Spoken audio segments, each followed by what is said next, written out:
Hello, all my retirees. Take a seat, kick up your feet, and hook up that catheter because it's a Canes division on Monday night. I'm Freaky G, joined by good old ruler of men for a CyberPunk Otters versus mythical Sea Serpents.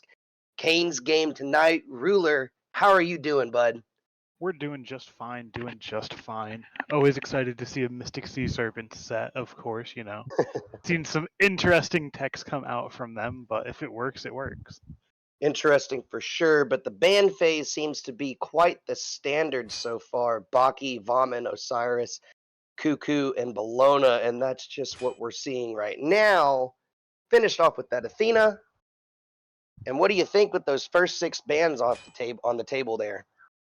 I mean, there's nothing too crazy about those, you know. Everything you would kind of expect. All of those are just top tier gods. So, definitely nothing too crazy there. We do see the Hachi lock in. I mean, it's Hachimon. He's just the best ADC in the game right now. It's Mm-hmm. it's not really a contest. Yeah, it's very typical start right Hachiman. here. Hovering over that support pick, and this is an early support pick here, top picking your support, and not even going for that Karen hover that they had. They're actually switching it up and locking it in is the Atlas. Now Hachi, like I just said, that's the standard. But what is your vision here? What are you seeing from these guys at the moment for this Atlas top lock? I mean, it's so hard to tell just because it's Mystic Sea Serpents. You know, that could be an Atlas mid. I mean, we did see Mm-hmm. them pull out the Charon mid, so can never be too sure. Atlas does give a ton of pressure in that lane, has great shred with that gamma ray burst, Ishtar. so just a Mm-hmm. very versatile god if you're able to get your abilities off in time. And speaking of that, Charon. Karen, he still will make an appearance in Game One, as it looks like the Cyberpunk Otters have locked him in response to that Atlas. So once again, we're kind of still sticking to the tried and true. Not really a whole lot to go off of either. I think both of these teams locking in their duo lane, they really haven't revealed much about their composition. But this Thor lock in probably gives us some more answers. What do you think, Ruler? Thor definitely gives them a little bit more identity, you know. Definitely looks like kind of a W key comp. You know, you have the Thor being able to get in there off the back of a big summon sticks. You have Hachi being able to get in there with the mounted archery as well as just staying in the back line and still being able to do damage with those extended autos. So definitely would love to see RTO. some aggression come out of that comp and aggression we will see. Oh Atlas wow. RDO Ishtar. This is a battle of the W keys. This is the good old fashioned. Now we've been seeing a lot of the double ADC, so bear with me. But this is a good old fashioned double Guardian lineup coming out of the Mystic Sea Serpents, which in itself kind of leans towards the idea of a double ADC comp. This Odin band just makes me think even more so towards that. Do you agree? Yeah, definitely tough to deal with. It's just it's so many gods that can do so many different things in fights that it's always hard to say, well, yeah, this should happen, but you know, what Mm-hmm. if Thor instead of being aggressive just throws down a good wall to zone off? Like there's so many options for how you can play this comp that it's tough to deal with.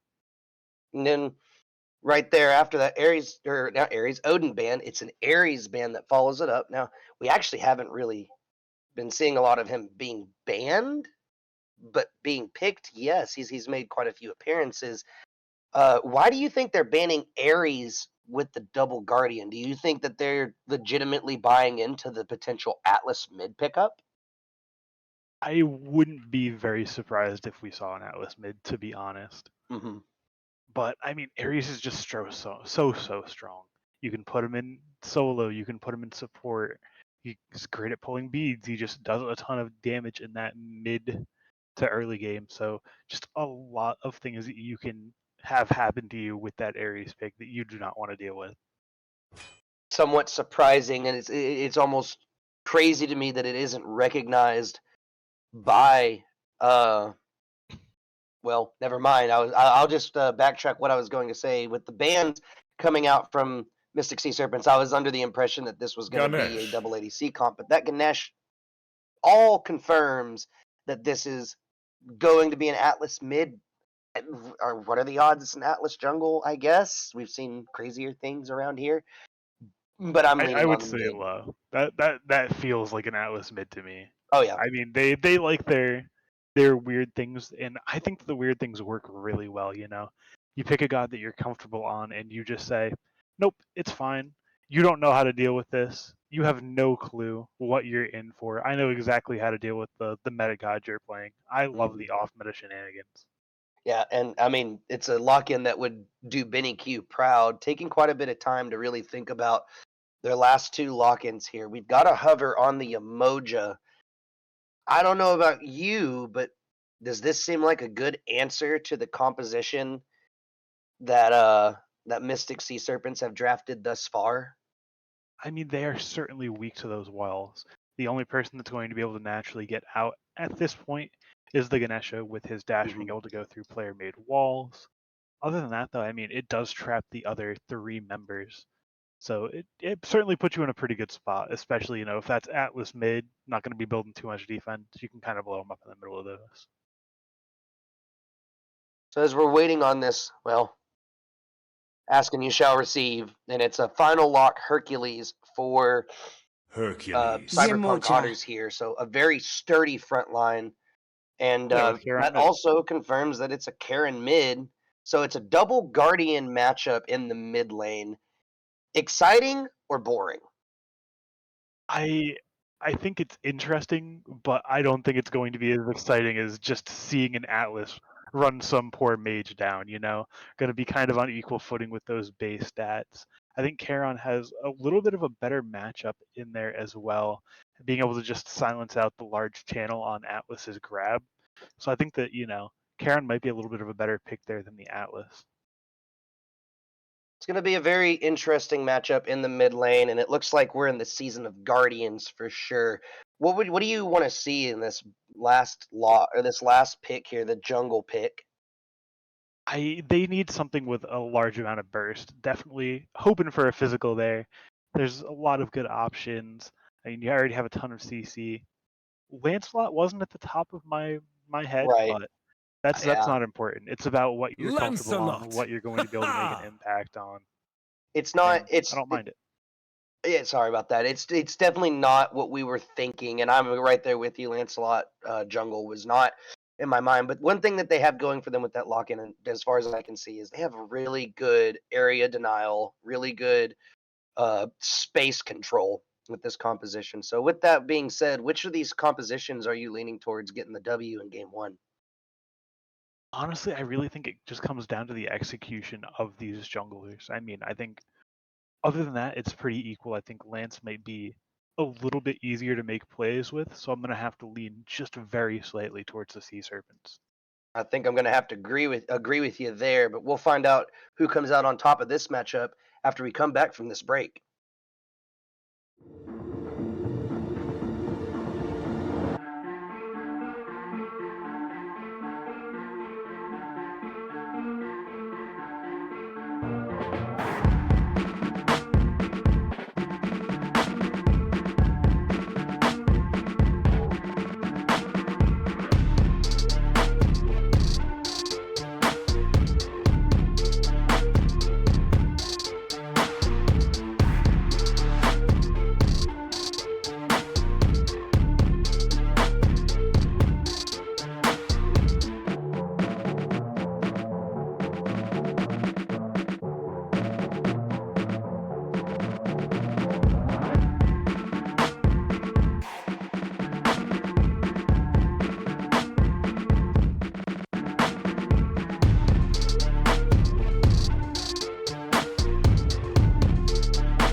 Hello, everybody, and welcome back from that short break. We've got everything laid out in front of us, and it looks like our predictions were correct, Ruler, but I don't think we could have been too far off with those predictions given the composition given. Anything sticking out to you right now as far as these item starts?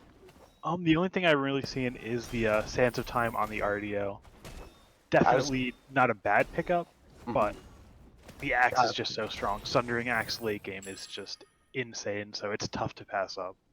I 100% agree. I seen that as soon as we loaded in, and I was like, that is a very interesting pickup for a starter, but given its RDO, probably can let that one slide, right?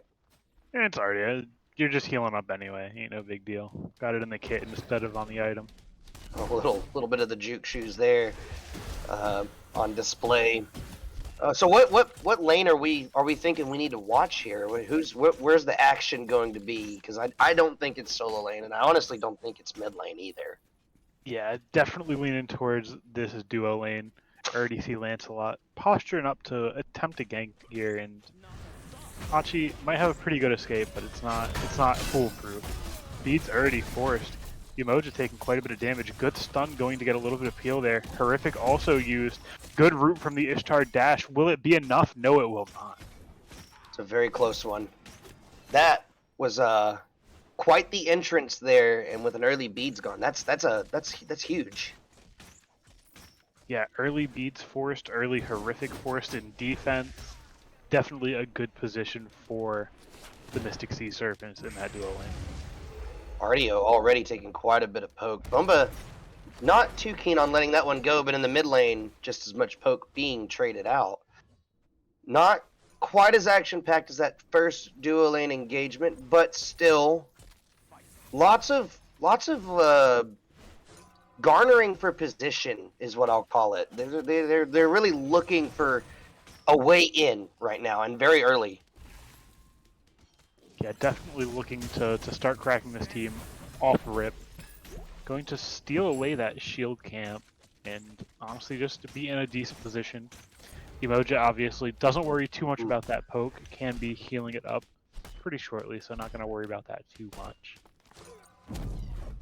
Kind of nuts how every time we go over to the duo lane right now, it's just RDO poked out, pushed back, which with that Sands of Time starter, I feel like we were probably kind of expecting. Yeah, definitely not going to be feeling as well as they could, you know. Have the golden shard, and I mean, I guess you can throw a couple autos out on RDO, but I think maybe the horn shard is just a little bit of a better pickup there as well. Yeah, I'd have to agree. I didn't even notice that until you mentioned it, that the golden shard was the option there for Swag Master, but seems to have been the choice nonetheless. Thor tries to make a play under that tier 1 tower, but misses the hammer. So he'll just concede to blue buff steal instead. Lance, though, he's on the way. He has an idea of what's going on here. Over the wall, the stun will help confirm that blue buff steal. It's all about Flash getting out now. I think he's in a fine spot now. Kaio's a little bit too low to be looking for Oh, this no. play. Bomba looking to say something about it. missed the ult. Unfortunate. Not going to land that. That's a tough one. Not going to land the excavate. Not hitting him with the big baseball, the big boulder. Unfortunate indeed, and that's a feels bad. Oh, but we'll come back to that in a second. Dash through the pillars, and it's both the Guardians getting tossed through. Not as much damage as I was expecting, but again, just more forcing the issue on both sides of the map right now. Yeah, definitely forcing the issue over here on duo, but they are down both of those ultimates while CyberPunk Otters still have them up. Could still see some plays coming out, but definitely surprising to see, you know, Umoja Hachi losing pressure to this Ishtar Ganesha, you know. Not really thought of for their pressure. Umoja, I feel like it's Umoja early game, I think, has taken so many hits after so many small nerfs over the years. I mean, we can go back to Season 8, where this god was pick of the litter, top everything, was one of the #1 banned gods for the longest time in SPL and even in lower divisions. And, I mean, you just seen this god in every game, whether it was pick phase, ban phase, it didn't really matter. Now, she's become a little less contestable. And I think part of that is just the lane pressure that she doesn't have anymore. I mean, she's definitely still good for the, like, you know, that first wave, getting those camps cleared real early to try to go for, you know, possibly a steal on theirs, but definitely a harder god to play now. I think I can agree there. Mm-hmm. You have to be pretty good at Umoja to play Umoja now. You know, it's not just the catch-all. That's fine. I don't really have to be great at the god to pick her up. I can just pick it up, throw a couple twos out in a team fight, get that mending water out there, and just do too much work for no good reason. As we take a look over the map real quick, first thing I'm looking at is this solo lane matchup. Swagmaster is low still, and actually it's Bumba that's the one that's in trouble as we swing over there real quick. Thorol comes through, doesn't hit anything, but that's okay because Lance is trapped and has to use the ultimate. It takes a very strange pathing around the rock, but it seems to be the pathing that gets him out of that sticky situation and also makes the blue buff unstealable. Yeah, gets himself out of danger. Thor instinctively popping those beads once he gets into that cripple field. Not going to do too much with that, though, so good on Lance for getting those beads out. This is a very back and forth affair, but it's one of those few back and forths where we're not seeing much deaths going on. And the farm game has been very, how do I put it? Very strong from both teams. We're just going to go the easy way on that one. It's they both these teams are doing their best to confirm their own farm. I mean, we saw Lance over there helping confirm the blue even when it was pulled under tower, just to guarantee that mana sustain that RDO so desperately needs. And you think is this going to be one of those games that it comes down to a really big team fight in late, and that's kind of the end-all be-all, or, well, we'll hold off on that. Some damage goes some ways. Ultimate comes out from the Karen and the beads. Umoja ult to slow down the aggression from the Mythic Seek Serpents, and that's going to be the end of that engagement. And I think I just answered my own question there. Yeah, definitely a tough one. I mean, we can already see the CyberPunk Otters getting themselves a farm lead, and honestly, it's hard to see where, you know, everybody's roughly even. Do see just a small lead in solo, but then, you know, you see the opposite lead in mid, so definitely looking like it could be a death of 1,000 cuts sort of scenario where they just slowly build their lead and then they take a team fight, and because they have a lead they can win it. So certainly no team playing poorly yet. Ooh, ultimate comes out. Pockles is stunned. Lance is on the horse chasing after Pockles, who gets on his own horse. Dash to get out of the way of that ability, and the ultimate comes through. 2, and it's not enough. Pockles will survive this engagement and get the first kill of the game. And really, I was actually about to point out that Commodore Kaio had a lead in that jungle at the moment, and it looks like he just kind of threw it all away there. Yeah, definitely getting a little bit too greedy. Really wanted to grab that kill on Pockles and just not able to get it. Thor in the air. For the gang. Great combo comes out, but he just does not have enough damage yet. Ganesha here to peel, and that should just be the end of that engagement. That was a very clean engagement, though, and surprisingly, Zelda held on to beads there. Really trusted in it. I'm not going to try to pronounce that name. Squiddy. It's just backwards. It's Squiddy. Okay. really trusted in Squiddy there to get him out of trouble. Thank you so much for that. I would have never figured that out. We'll come back to that, or maybe not, as Commodore gonna make an attempt to steal the blue. Umoja is present, is able to steal the blue away, but a fight ensues. Thor is here, locks Commodore behind a wall. Lance is gonna have to use the ultimate to get out, but he walks right into Boomba. Stuns come through. Karen ult misses just by a hair, and it looks like all of the Mythic Sea Serpents will get away with that blue buff steal. Oh, but it's not quite over. No? Swagmaster is in range. Wall's going to stop his movement, but only takes poke, so it is a dead engagement. Yeah, just, again, really hard for them to secure these kills out. Just so many people are tanky, Mm-hmm. You have the double Guardian, the triple Guardian. So it's so hard to get those kills. Looks like we're not quite done yet. Pillars do get dropped. So the fighting's not over, but still no deaths. Bomba just barely misses the dash, and they're going to call it off there. So again, just a lot of fighting, but with no real result.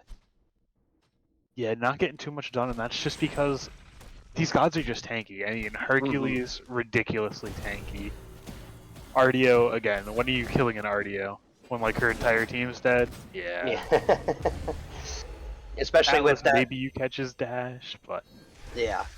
It's going to be a very interesting team fight with the double guardian mid. Commandeer realizes he may be in more trouble than it's worth, tries to get the dash out, does have the ultimate if he needs to use it, and he will finally.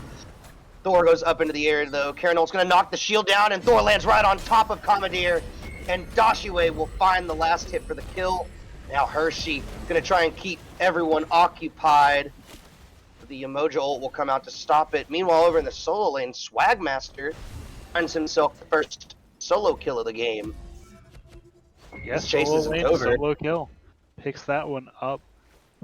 Ooh, Jacob just barely getting out there. Oh, Ganesha ult used to slow him down. That will seal his fate. Good Ishtar ult going to pick up another one, and that could be a Gold Fury call. it has Zelda's to back be. in. Ain't worried about it.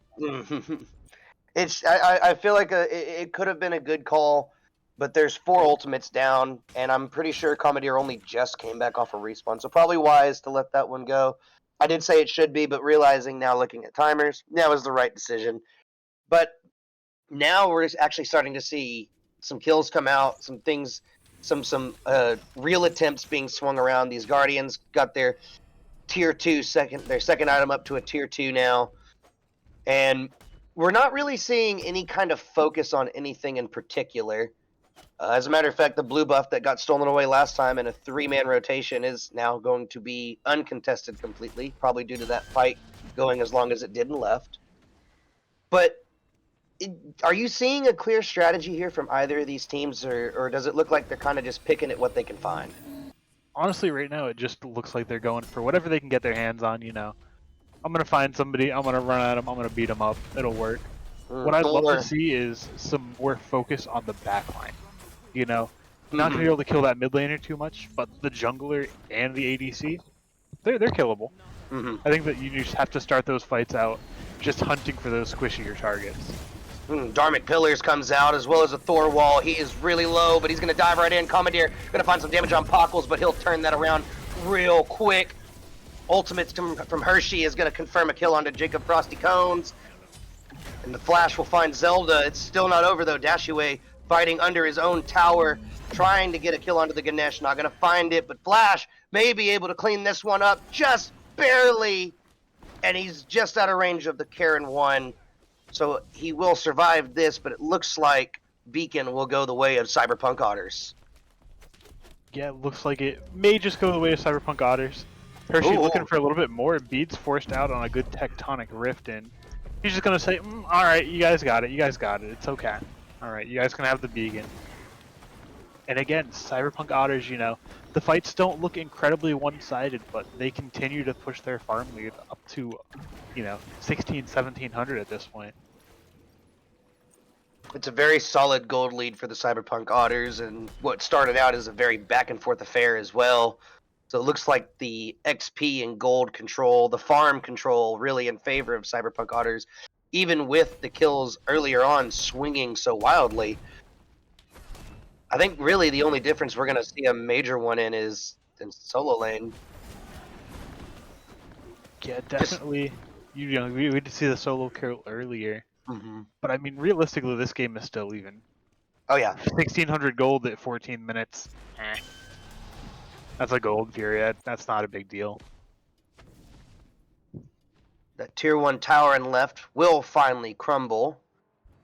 Zelda probably not too worried about that though. Well, maybe a little bit. You do see him teleport over to solo, looking to grab a Bomba. Looks like he will be able to grab that. Good on him. Uses the teleport pad, gets himself over there, and is able to secure himself a kill on the solo laner. And the timing on that was nigh perfect. I mean, they seen it when it was just a little too late. Get that kill on the solo laner, and there's nobody close enough to call that Gold Fury call. that you would normally do in this kind of situation. Hey, there's 2 in right. Can we do gold? No, unfortunately, because They have we're 3 farming the gold map. fury anyway. Yeah. Yeah. Oh, you're gonna look for this gold fury? Well, too bad. Everybody else on the team is here waiting to make sure you can't do it. Just good play out of the Sea Serpents there Very to much say so. we're gonna get what we want and you can't have anything in return. Now, I gotta point this out real quick, just because it's something that caught my eye. I was looking over these builds, and the first thing that really popped out to me, Lance, Commandeer, who hasn't really had the greatest game so far, goes Transcendence, second item. Now, why would he do that instead of just going ahead and building it first? Well, you see, because of the way it changed, it doesn't matter where you really build that Transcendence. It's evolves based on the damage you deal rather than the minions you kill. So it's not something that you have to start at the beginning, or you can't slot it in at the end of your build because everything gets more health in the late game. The minions have more health, the gods have more health, so it doesn't make too much of a difference where you build it, and it's just a strong item regardless. Makes a lot more sense than when you put it like that. But we're gonna go ahead and swing this one over to a break while we wait for these guys to come out of their pause, and we'll see if the Mythic Sea Serpents can continue this kill lead and maybe even gather up some of this gold lead.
All right, and we're back from that short break. Everything seems to be in order.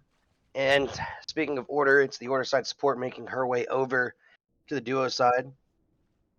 And we were pointing out the Transcendence. You made the good point of basically that you don't need to stack these things early anymore. And I'm guessing that's going to go ahead and lead to my next question of, our next statement of, I guess that's why we're seeing Book of Thought second on the Atlas as well. So what else are we expecting to see maybe out of these Guardian mid builds in that same vein? You can kind of get away with a lot of things, A tank item could go a long way, but you have the base stats to where you don't really need it. There's just a lot of really good options. Oh, Bomba has 3 people to deal with. His Dharmic Pillars is going to slow down his retreat. He's just going to take the fight as much as he can, waiting for that cripple field to come up, but he's going to get stunned and catch another. Not that it was necessary. Commandeer going to find another kill for the Mystic Sea Serpents. Yeah, but it's a Gold Fury call. Coming out from the CyberPunk Otters, looking for this. Do have the RDO teleporting in. Oh! Mystic Sea Serpent's able to seal with the Gamma Ray Burst. Meanwhile, also going to be taking away that Pyromancer. And what a huge play.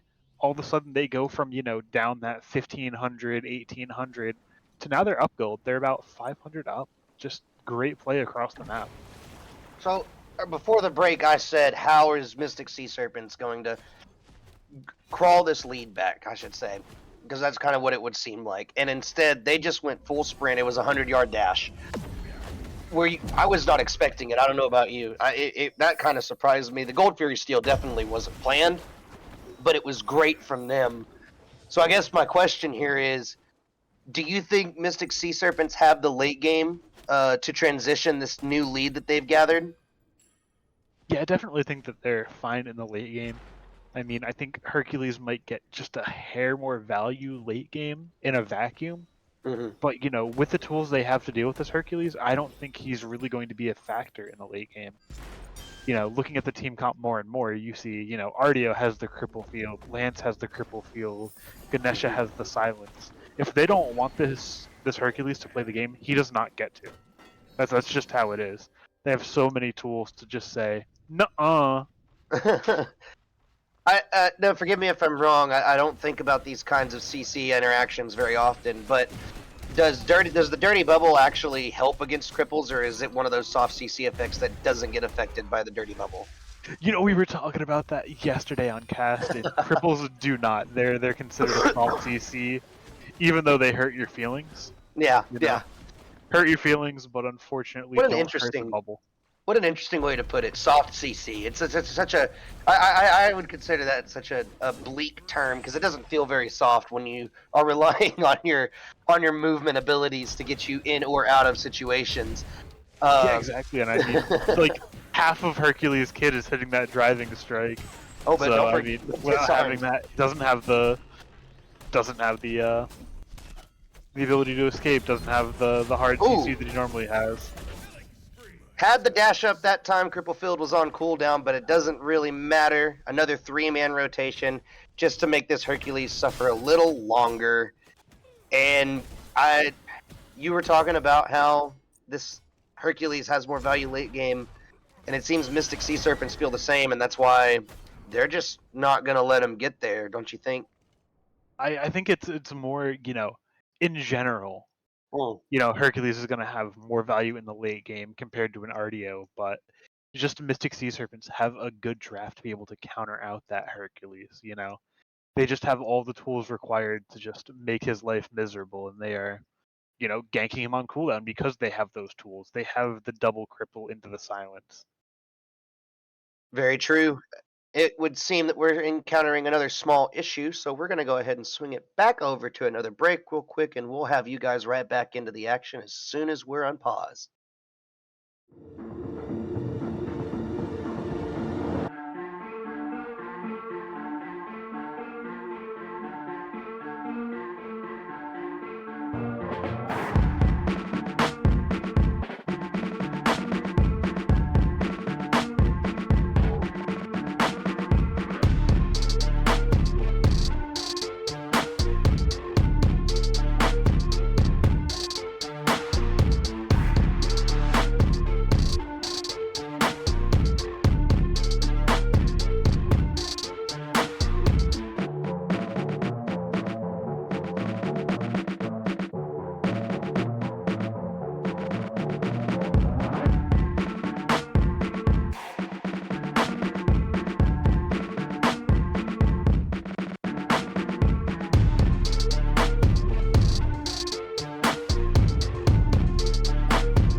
All right.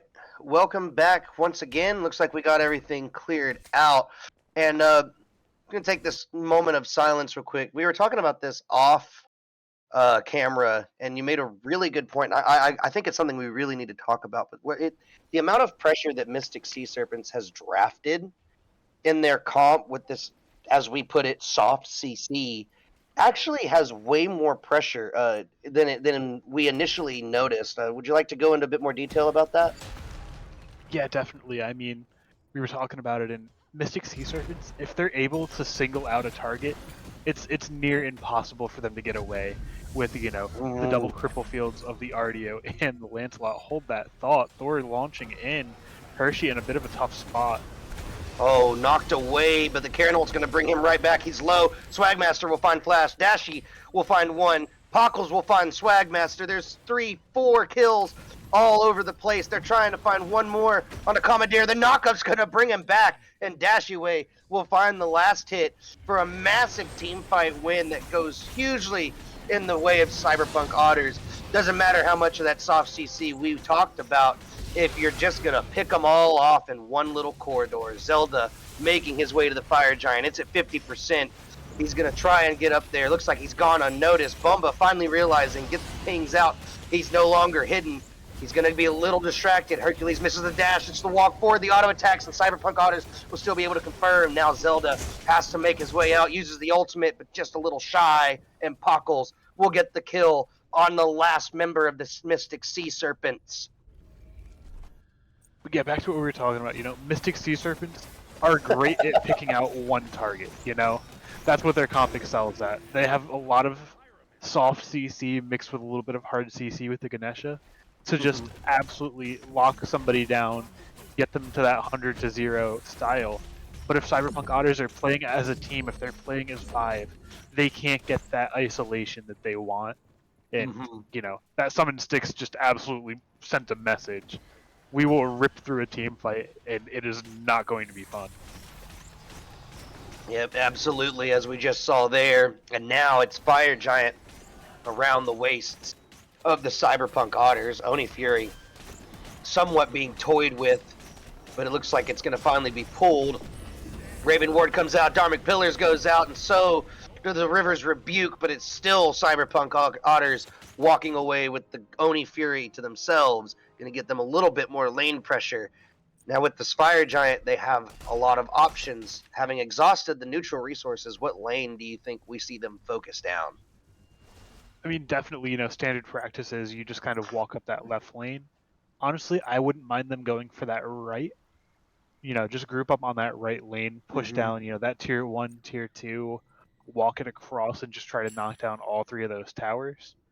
If they're able to do that, we could be realistically looking at maybe a 10,000 gold lead when we're all said and done. Yeah, this is starting to swing very out of hand from the Mystic Sea Serpents, and CyberPunk Otters looks like they're not going to need to group up for that right side. They're going to easily get away with a tier 1 tower push from their solo laner, who magically catches up in one team fight. Who would have guessed? But it looks like the grouping is occurring on the right-hand side, so maybe it's this right side tier 2 we're going to see them look at. Definitely could be a good spot for them to start looking at. Wouldn't feel too bad about it. And it looks like, yeah, they are opting for this right side. Probably looking to sweep right to left. And I think that's just a good play from them. Beads comes out from Hershey to stop the pull. Squiddy going to take a little bit of poke from Thor. And it looks like they're actually going to look for a Phoenix push here. Maybe. Dharmic Pillars comes out, so that's one massive cooldown. The Bomba's taking quite a bit of poke. Does have that teleport up, but it's not upgraded to its final stage if he wants to use it to get in quickly. So they're going to drop that engagement, and they're going to start working their way towards the tier 2 and mid. More poke going out onto Hershey. A lot of damage onto the mid lane now. He has to be very careful. No matter how tanky you are, if you don't build any defense, you're still squishy, especially in the late game portions of this game. Final tier 2 looks like it's the target as the rest of the CyberPunk Otters make their way over to left. Bomba going to stare down 3 members of the Mystic Sea Serpents, while the rest of CyberPunk Otters take down this tier 2. 3 members get pulled in, though, and it's a very low Jacob that goes down first. Dashy, also low himself, coming around the backside, is the jungler for the Mystic Sea Serpents, chasing down Dashy. Thorol comes out just off the mark, silences the Tectonic Rift, and it's 2 members locked inside Dharmic Pillars, and it's going to be Pockles to go down after the ultimate comes out. Only 2 members of the CyberPunk Otters remain, and it's the jungle and mid. Very close encounter for the rest of them. Gonna be a beacon call for the Mystic Sea Serpents, and probably all they're going to be able to achieve off of a great defense on that tier 2.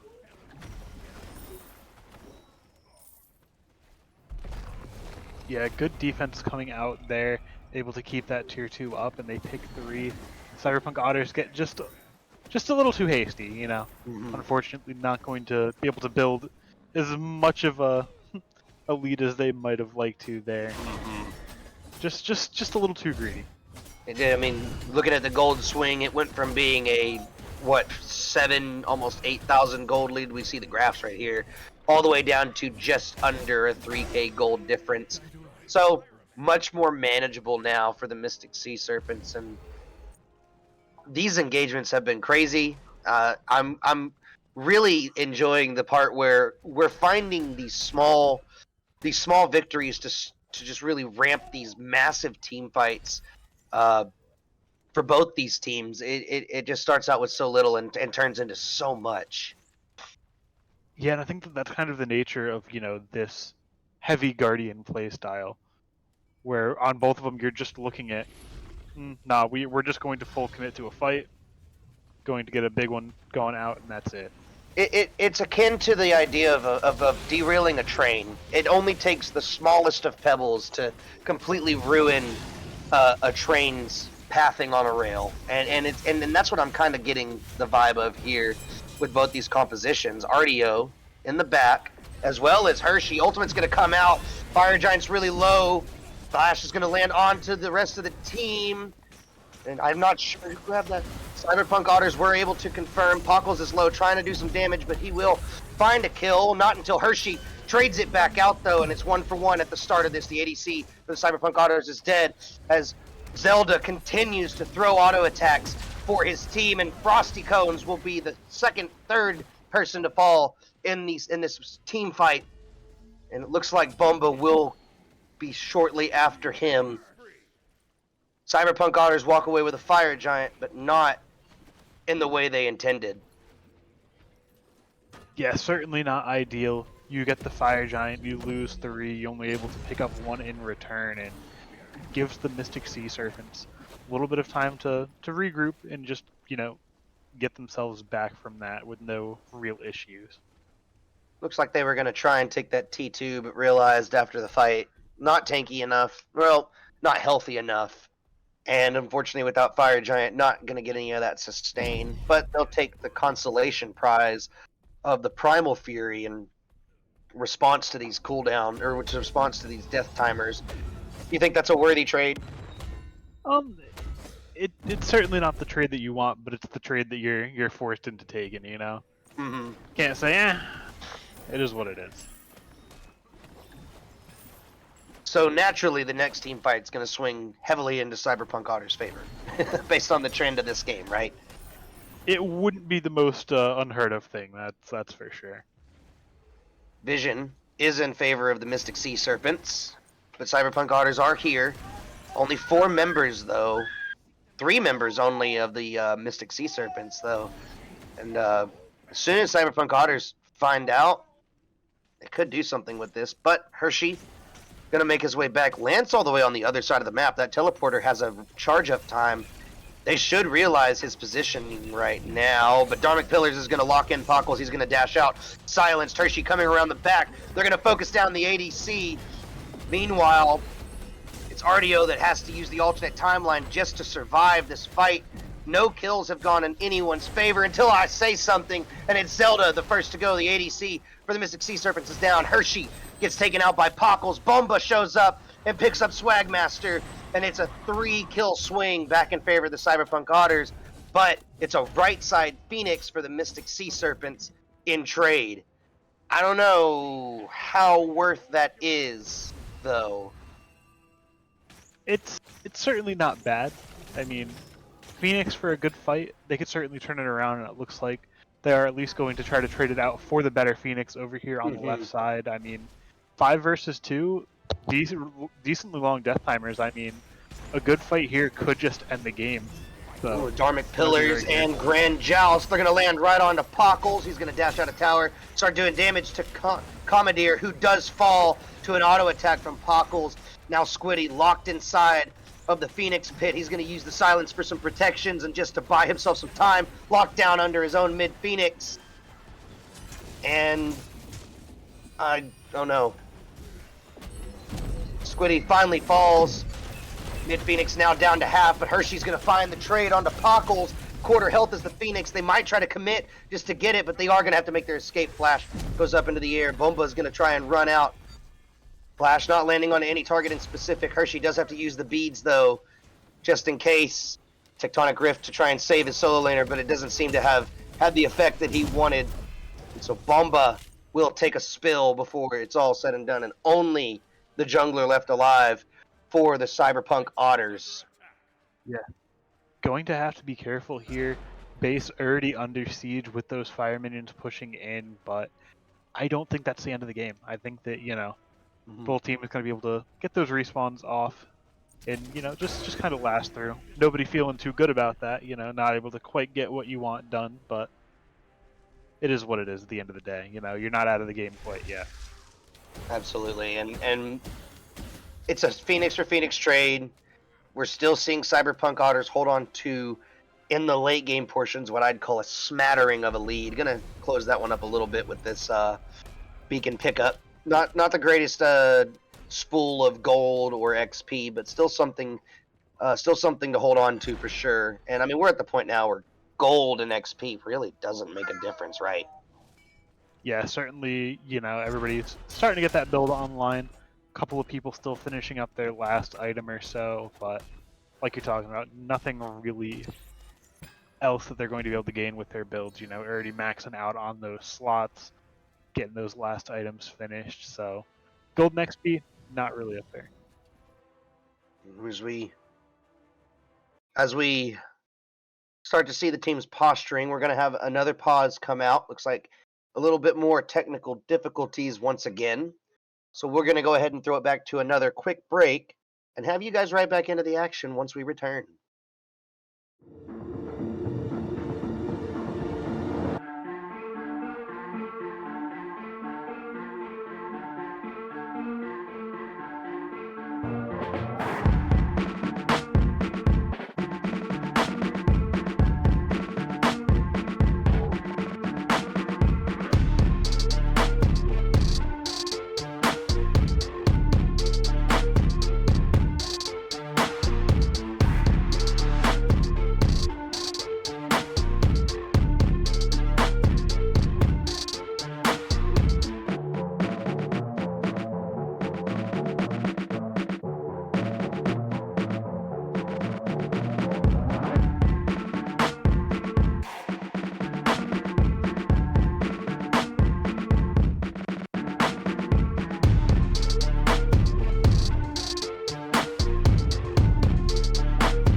And we are right back into the action, Smite fans, and 31 minutes into this one, Ruler, and this has been quite the game. If this is the first game of the set, then I am excited to see what game 2 and potentially game 3 even looks like.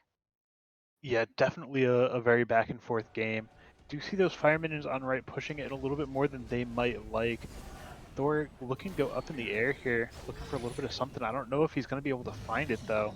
Fire minions starting to push towards that. Oh, it's a base. 3-man dunk from Thor. Hershey is really low, gets locked into the River's Rebuke. Hockles will be the one to take him down. Zelda also low.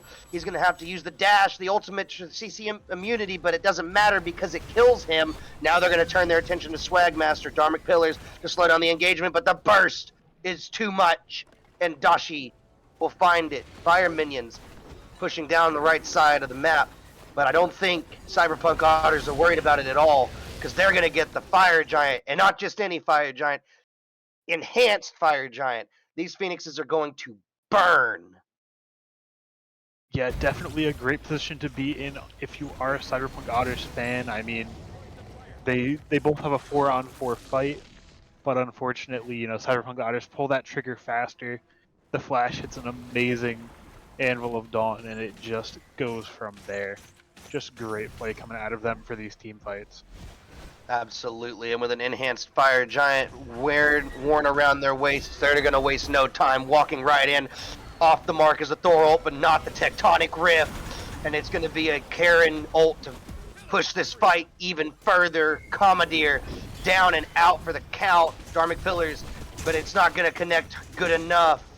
Gonna try and find the stun. Bomba, though, will pick up Zelda. Only 2 members of the Mystic Sea Serpents left to defend their Titan. Fire minions are going to take down the left side. Phoenix Flash will find Hershey.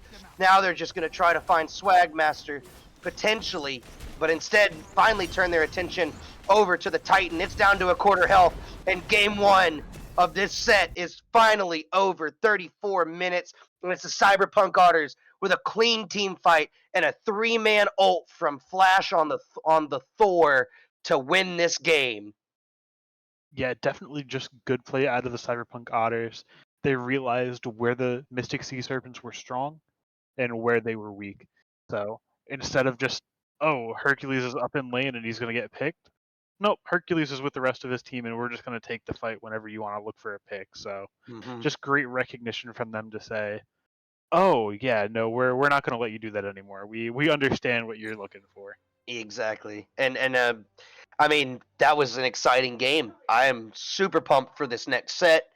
Both of these teams look fantastic right now, and if that's what I get to see in game 1, if that's what I get to see in game 1, then I can only imagine what game 2 is going to look like. But we're going to have to wait just a little bit before we get to see what game 2 looks like exactly after this break.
Welcome back, everybody, to Game 2 of the CyberPunk Otters versus Mystic Sea Serpents set.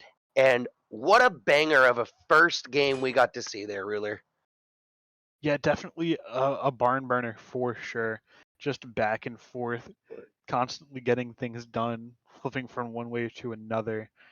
Gotta love, late game Cyberpunk Otters figuring out where their weaknesses lied and just making sure that they positioned around that.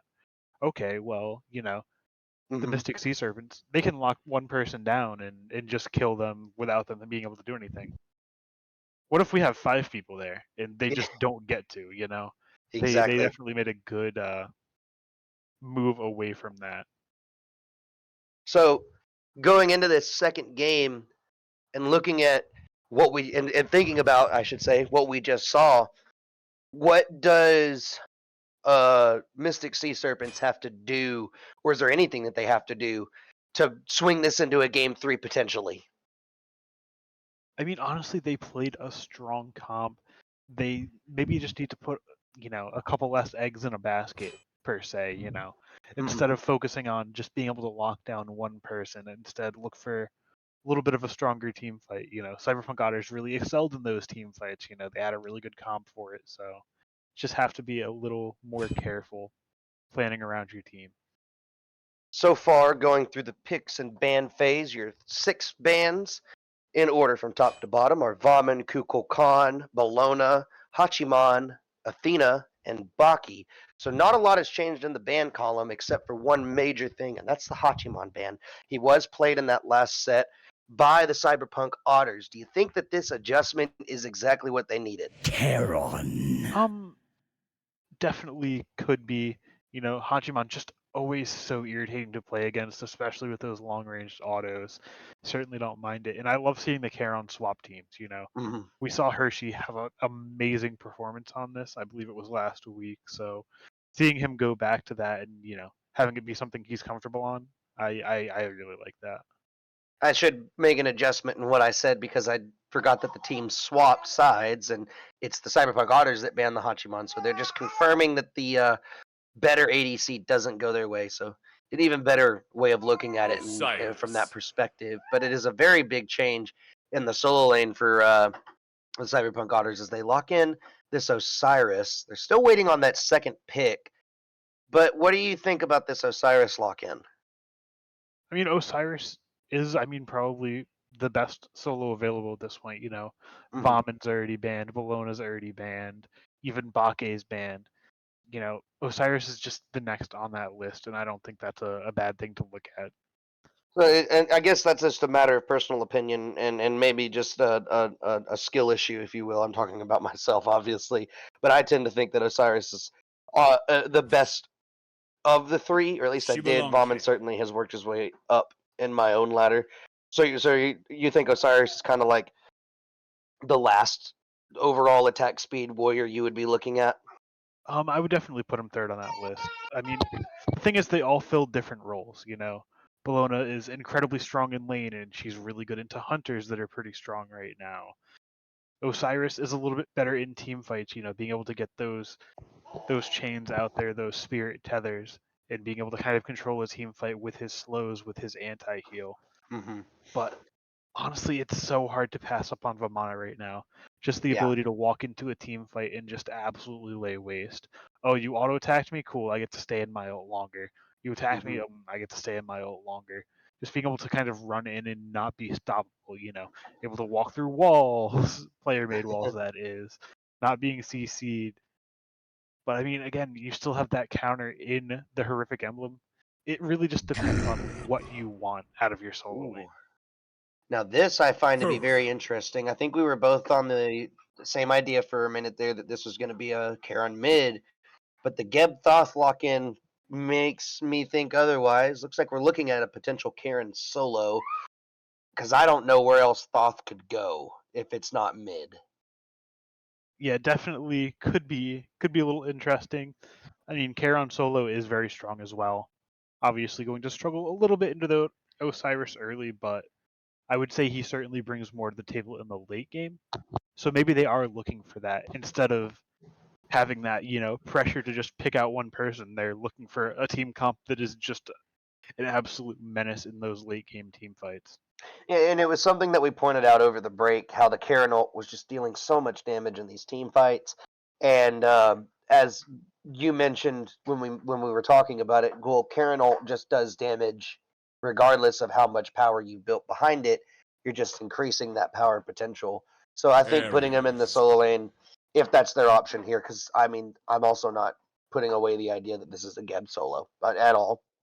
But with that being said, putting him in the solo lane where he can build a little bit of damage and defense to make his run it down potential even stronger, probably a better option. It's certainly a good option for sure. It can certainly go either way. I mean, Osiris again should be able to win that lane pretty handily. He just has so much pressure coming out where Charon's more of a I'll poke you out and then eventually look for something with my ultimate.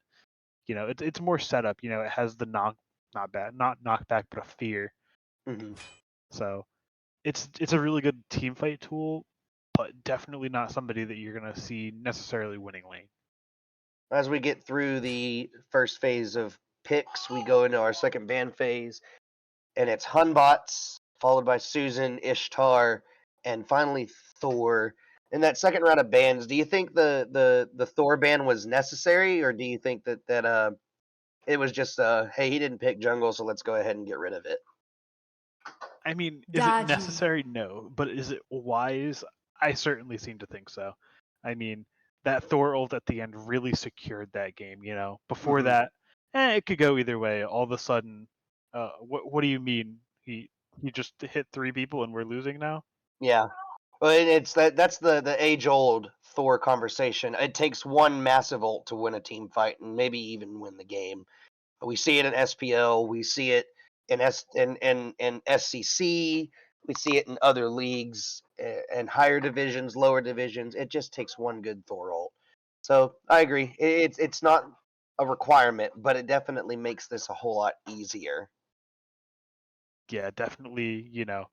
What sent you home Tsukuyomi. last game isn't something you're looking forward to this game. I certainly like that. And Apollo. honestly, both of these teams are drafting insane team fights. Mm-hmm. Like these are ridiculous team fight comps.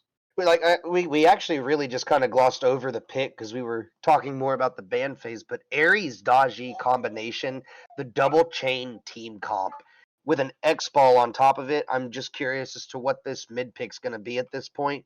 But to be honest, with the composition that CyberPunk Otters have, it almost feels like game 2 is kind of in the bag, especially with the amount of CC immunity that they have Merlin. on the Mystic Sea Serpents. We're going to see a lot of defensive ultimates, I think. Yeah, it's definitely one of those team comps where it's hard to say. I mean, they both have really good engage. They have really good lockdown. Tsukuyomi being able to just piercing moonlight in. Geb landing just a blink cataclysm into a final judgment. There's so many good tools for them to be able to use, but at the same time, I mean, Daji, Shivalanke, Ares is just such a strong core for a team fight. Very true. I think it's just such a hard game to be able to say, no, I think they have an advantage. And finally, to top it all off, CyberPunk Otters lock in their mid laner. It's going to be the Merlin, so just some more objective burn, plus just a lot of chaos in the team fights. Great for those sieges.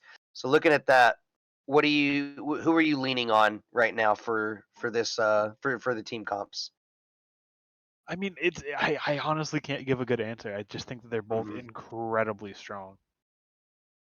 Well, that's a fair assessment, and we're going to see just what comes to fruition right after this break.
All right, we're back, everybody, and it's game 2 time. And looking at everything that you see on the item screen, are we seeing any crazy starts? Or so far, honestly, I think it looks pretty standard. Yeah, nothing too crazy coming out yet. I mean, again, we do see Swag Master picking up that Sands of Time. Not Sands of Time. God, that's Conduit. What am I talking about? Oh no. My brain is not working too good. They're both blue. They're both mage starters. And both of them I would have preferred an axe, Something but else, it is yeah. what it is. But nonetheless, that Conduit gem starter is what he has, as you pointed out. And we used to see this a lot with the Guardian solos and the Mage solos especially. Really helped with that pressure in that lane when the Mage solos were running rampant last season. I mean, do you think that might just be his plan with that starter, is to just have a little bit better lane clear, but sacking that early game survivability? Definitely does give him a decent amount more clear. I mean, with Charon, you don't have to worry too much about, being super survivable. You are just a guardian at the end of the day. Not gonna fare too horribly over there, even without the starter focus for it. I just think of it more in the late game, where that Sundering Axe is just going to be putting in so much work. Mm-hmm. This seems like a much quieter start. We didn't see the jungles rotate as soon to the duo lane, and I think that might be due in part to the mage on mage action that we have going on in the mid lane instead of the guardian mid lane. And then, as I say that, Commandeer is making his way over to the duo lane right now, but probably just to grab this farm. Yeah, just looking to steal up some farm. Not going to be able to do too much. I mean, you have to be careful into that lane. X-Ball and Ares might not have a lot of, hard CC, but that cripple and slow from the chains is intense. Well, in response to the rotation of the duo side of the map, we see the Daji making her way over to the right side, and they're going to pick up just a little bit more farm for themselves, rather. Helps get Bomba a little bit ahead of this, I would say, and as you put it on the desk, a more favorable matchup for him. Yeah, definitely should, in theory, be a little bit happier in that lane. Just a ton of pressure out of that. Ooh. Canceled the dash, and it's a dash from Zelda to try to get the confirm. Paco's really low, trying to just get a little bit of spacing, standing behind the Ares. Squiddy making his way over. Now he's getting low, but will find the last hit. Now Zelda also low. The chain's going to connect, and that's going to find the kill. Can he find Squiddy? It's a one last-ditch effort. Gebshield's going to deter a little bit of damage for now, and the flames are going to come out, but it will not be enough to confirm that kill. Takes the tower shot just cuz. But a very interesting trade, and now it's Commandeer over in the solo lane that's in trouble. Runs under that tier 1 tower, but he will not die. And it's went from no action to a lot of action very quickly. Yeah, a lot of action, and definitely big difference. Going to be able to pick up that kill there. Oh, that ult. It is 3 minutes. Why does Thoth have ult? What is this? Very strong start from both these mid laners. Not sure where they got all that farm from, but they have been eaten. And it looks like it's been a pretty good meal for them in the mid lane, especially since Thoth gets to walk away with the first kill, or the third kill, excuse me, for the Mystic Sea Serpents. Yeah, definitely good start. A lot more action than game 1. I mean, I think this time game 1 we were still on 0 kills. Like we saw our first one maybe 7-8 minutes in, so definitely big turnaround from that. Not a lot of mana to work with for Hershey, so he probably needs to be a little bit careful in this mid lane. But after all that action in the duo lane, Ares ult is going to come out and pull in 2, and it's going to be just a dead engagement, unfortunately. Still, this Ares just putting out so much damage in this lane. Those chains are just a nightmare to deal with. You get hit by one and you just think, man, there's half my health bar. Another ultimate gets burned, and CyberPunk Otters already down to 3 ultimates. I'd count Merlin ult, but it's pretty short cooldown, so not really going to worry about it too much. But 3 ultimates down on the side of the Mystic Sea Serpents. It's unfortunately just a little too early to really do anything except maybe find a potential gank. If you are looking to gank a lane as the Mystic Sea Serpents, what lane are you really looking at? Honestly, right now it's a hard call. Your most likely, good gank is probably going to be that Merlin, as long as you're able to, bait that flicker out before you look for the gank. If you're able to get that out, he, just has a really long cooldown for any sort of escape. So, looking for a for a gank there could certainly be it. Commandeer finds the double stun, uses the ultimate to try and get an engage. Flash gonna wait, and he's gonna pull him in. Beads is gonna come out, but Beads is not going to save his life. Thothel also gets used at an attempt to take Dashy's life, but does not connect with anybody. Yeah, looking to do a little bit of something, but Kaio getting a little bit too big for his britches there. Takes the 2v1, Beads is to get out, and just dies to the dodge. You take damage anyway. Got to be a little bit more careful in that. Just the shred from Merlin and Daji is impressive. I'm a little curious. I'm not sure if maybe Beads had like just come off of cooldown or something, but why would he not have Beads that sooner, you think? It's a tough one. I didn't actually look at the timer before he used it. I'm not 100% sure. But it could be that, he was trying to juke by not beadsing there, You expect the Tsukiyomi to beads, and then, he's over where he was instead of where he got pulled to. Is a decent strategy. Didn't work out if that's what he went for there. And now, CyberPunk Otters find themselves another kill, but it's still a very close game. It's a 4-2 in favor in the kills for Mystic Sea Serpents, but we're not even seeing a difference of, we're seeing only a difference of 200 gold at 6 minutes right now. Whereas I think last game, I don't even think there were kills by the 6-minute point. I think it was just a lot of fighting over. I think it was nothing. No kills and just a decent, ton gold of player for damage. the CyberPunk Otters off of, just well farm. Gonna land the chains. Hershey, waiting on that cooldown, won't have enough time to get out, and it's gonna be a very easy kill given over to Dashiway. I'm gonna say given over because Daddy Neptune did most of the work for that one. So a kill onto the Thoth. A kill onto the Thoth here. Doesn't really open any doors still. 7 minutes in, it's really hard to want to call that Gold Fury. Your supports aren't tanky enough. Your solos realistically don't want to make that rotation yet. So what can you do with a kill like that? Just take mid farm, try and get some camps, just try and steal some camps away? Yeah, not much to do there. Maybe get a mid camp or two, maybe pressure out those bastions. Not going to get too much off of just a singular pick this early into the game. Just kind of have to say, yeah, I'm going to build my lead a little bit. I'm gonna keep generating this up, and you got to just work with that. Slow and steady wins the race. Also being a Merlin, but we'll come back to that. Zelda uses the dash.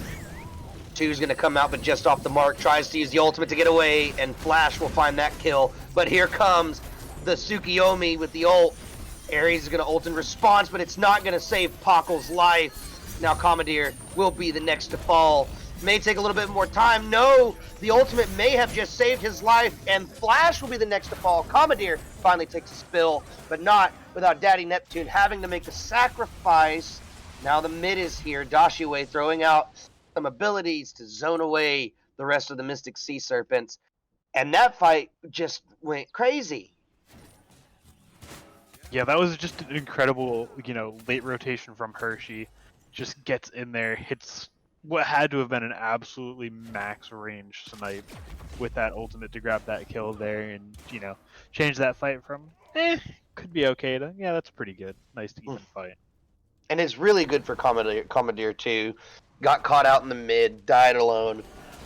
Unfortunately, his mid couldn't find the kill there, and now over in the solo lane, it's an ultimate coming out from Swagmaster, and it's just barely going to connect. A solo kill for Bomba, getting a little bit of revenge for that solo kill in game 1. Yeah, definitely, like we were talking about earlier, this Osiris just has a better 1v1 matchup over here in this solo lane, and that's what a lot of this early game is going to come down to. Just, are they able to, capitalize off of that? I mean, my man's got Breastplate. Breastplate couldn't save him. Ares ult's going to come out. Beads from Hershey, and that's a cooldown that everybody was wanting to see. Yeah, definitely want that no escape out, and being able to force it there certainly pretty good. Does get the beads beads off of Hershey though, so definitely have to be a little bit worried about that. Chains off the mark. Commandeer trying to get a little bit of mid-camp farm, but looks like he's going to give that one up for what looks like a potential gank in the dual lane, actually. Nope, wards are going to spot him out, so nothing going on over here still. The score is 6-6. We're seeing a slight gold lead in favor of the CyberPunk Otters. Are we finally at a point where these wild trades and kills could potentially spell an objective? Certainly getting towards that point. You know, supports are starting to get a little tankier. People are starting to do a little bit more damage. Could certainly see a Gold Fury pull off of this big fight in left, but doesn't look like anybody's going to be falling just yet. Now, I gotta ask, because it seems like a reasonable idea to me. Tell me if I'm wrong, please. But Geb doesn't seem like too bad of a target to try to pick out here in this point in the game. He's only got the Prophetic Cloak, got the Tier 2 Gauntlet of Thebes, so he's not really tanky right now, while his Ares has his Gauntlet of Thebes already. Looks like he's working towards Prophetic Cloak. So he's definitely a lot harder to kill than his support counterpart. So would, as I asked already, Geb be the right target in these initial engagements if we're looking for just a pick for an objective? He's definitely not a bad one to look at. I mean, obviously not quite as tanky as he could be just yet. You know, only a couple stacks on that Prophetic, no Thebes. And I mean, they have decent tools to be able to capitalize on him. You know, he doesn't have beads for a no escape. He has to trade out that Cataclysm for it. So reasonably could look for him. Ooh. It's just a matter of getting there. Ultimate's going to come out, and it's Bombo really low, dies to tower. Flash has to make the escape, realizes that staying in that tower could potentially just get him killed with his solo laner. A very unfortunate dive, and Bomba looking like he just got a little bit ahead of himself there. Yeah, he knows his jungler is coming, but just rushes it a little bit too much, not able to close the distance in time to, you know, make that a two-man tower dive instead of one. And again, that summon Styx is just so strong with that fear. Makes you turn around for a second, you don't know what's going on, you don't know which way is up, and all of a sudden, oh, just the tower? Yep, the tower. Beacon finally gets pulled, or finally spawns for the first time this game, and it goes very easily over to the CyberPunk Otters, which I find fascinating. Jungle rotated over, Bomba died. I'm kind of surprised that they were the ones that were able to achieve that. When you think it was just based on better ward coverage and faster positioning. Yeah, definitely a little bit of, you know, better prep to be able to, you know, be there without too much congestion. Ow. Good final judgment lands, you know, nearly max range. However, Hershey in a lot of trouble here. No escape used. Beads and Aegis are forced. Paolo on the mark, going to be able to pull him back. Geb looking to get something done, but it is not enough. What a fantastic play right there from CyberPunk Otters. They just lined it up, said, hey, this guy's deep, no ult, burn the Aegis, then has to use the beads for no escape, otherwise he's just dead. And Flash is there to just pick him up, clean it up, and I mean, that play all starts with Daddy Neptune just walking in the lane. Yeah, I mean, this Ares just gets a ton of value. And, you know, with the Daji on the team as well, gets a lot done. Piercing Moonlight's going to come out, and it's going to get him killed as well, but not without taking Pockles with him. Starts out as a favorable trade for the Mystic Sea Serpents, but they're not willing to keep this fight going because Merlin is here now. And it looks like they're potentially looking at a Gold Fury. Nope, they're all backing off. I was so ready for it. I was all about the Gold Fury call. Why are they not going Gold Fury here? They're just not comfortable with it. You know, they don't have their ADC. Pockles, you know, does fall to Kaya, which, you know, certainly puts a little bit of a hold to those objectives. You know, without the ADC to shred it, you're not feeling too great about it. You're like, maybe we could get it, but like, I don't know. Yeah, it's kind of a tough one. Yeah, I can understand that. So, but now we're back to a very even slate. It's still CyberPunk Otters holding on to a very small gold lead. Solo lane still, for the most part, going Bomba's way. What do you think the Cyberpunk Otters have to do to turn this small gold lead into a very large one? We'll get back to that actually as Zelda goes up into the sky. What? I'm not sure what happened over here. He wasn't feeling it, you know. Saw some enemy combatants approaching his location rapidly, and just decided to exfil there. You know, not willing to take that risk. A little bit out of position. I'm just gonna leave. I'm gonna head out. Yeah. I'm a head out. Classic. So But now yeah, back to Go ahead. building a lead here. I mean, it's really going to come down to whichever one of these teams is able to start pulling these objectives. Mhm. And it looks like the Mystic Sea Serpents might be thinking about that Pyromancer, but no, just looking for a gank. Nobody ready to pull that trigger on, you know, any of these objectives quite yet. Commandeer got found out, and Osiris is going to come over to help his jungler, but not without Piercing Moonlight coming through. Ultimate comes out from the Osiris. He's going to land on 2, but now the solo laner from Mystic Sea Serpents is here, and Swagmaster will find a kill on the Flash. Merlin damage everywhere right now. It's a 3-man pull from the Ares. Bomba really low, just trying to get out, but Squiddy will find the last hit necessary to clean up the solo laner for the Cyberpunk Otters, and the Mystic Sea Serpents are going to head straight for their prize off of winning a fantastic team fight, and it's the Pyromancer. Yeah, and that's just what they were waiting for. You know, they're finally going to get that opportunity to be able to say, oh wait, we can take this. Yeah, just a good fight. You know, Flash gets just a little cut off. You know, 3-on-2 for a little bit before, you know, the Ares and the Merlin show up. So not a favorable fight, and just an incredible summon sticks from Swagmaster absolutely seals the deal. Puts, you know, a ton of damage through 3 members, and then, you know, they just surge forward off of that, and just a great fight from the Sea Serpents. So now, and that kind of spells out the objective game, I think, for us, because there's just a lot of threat on these objectives from both teams. If the Cyberpunk Otters are able to get a hold of an objective, especially without Mystic Sea Serpents none the wiser, it's going to turn into a, well, Merlin and X-Ball will just burn it down, and plus Ares damage on top of that. Really good burn potential coming out from the Cyberpunk Otters. But just the same, Cyberpunk Otters have to be careful with these objectives because there's a Thoth on the map and a Karen on the map. A lot of ability to just steal away an objective.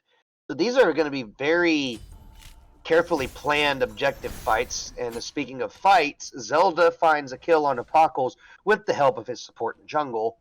Looks like this beacon is going to go the way of the Cyberpunk Otters.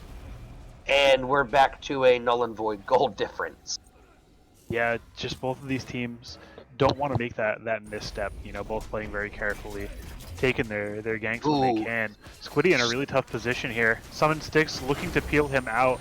Lands on 3, forces no escape and Powwow. He will fall. And it looks like Swagmaster might be in a little bit of trouble here. In a lot of trouble, has to use the dash and the beads just to escape. He is still getting dove under tower. Bomba keen not to make the same mistake. Zelda is here, finds a kill onto the Flash. Bomba trying to make his escape, but will not be able to get out. And now Commandeer going to eat a chain and will dispel the engagement for the rest of the Cyberpunk Otters. But once again, it's solo and jungle dead for the Cyberpunk Otters, which means Gold Fury time. Certainly is, you know, about the best time you're going to get for this Gold Fury. Have plenty of members, your ADC is alive. However, you know, lurking in those backgrounds are Dash Yue and Daddy Neptune, looking for an opportunity to, you know, possibly steal this away. Got to be careful here. They do like still have that final judgment, and it does ring true. Mystic Sea Serpents able to take that one away for themselves, confirms it with the ultimate from the Thoth, and just the tried and true gameplay of the jungle, or of the mid laner there. You got to know your job whenever you're playing at this kind of level, and Hershey is absolutely one of those mid laners that knows his role. Just showed it right there. It's something so small like that, you know? It's something so simple that just really can make the difference for a team. Yeah, not only that, maybe it was coincidence, but he also hit Dash Yue with the final judgment. Did he kill him? Truly, that might have... no, it didn't kill him. It didn't even do that much damage. It was more about sending a message. That's the I third don't even know time you're there, and I'm hitting you. It's tough out here. Gotta love that feeling.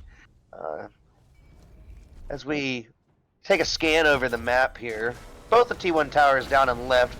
Swagmaster, he's gonna have to use the ultimate just to dispel an engagement, or not an engagement, but just to get the Osiris off of him.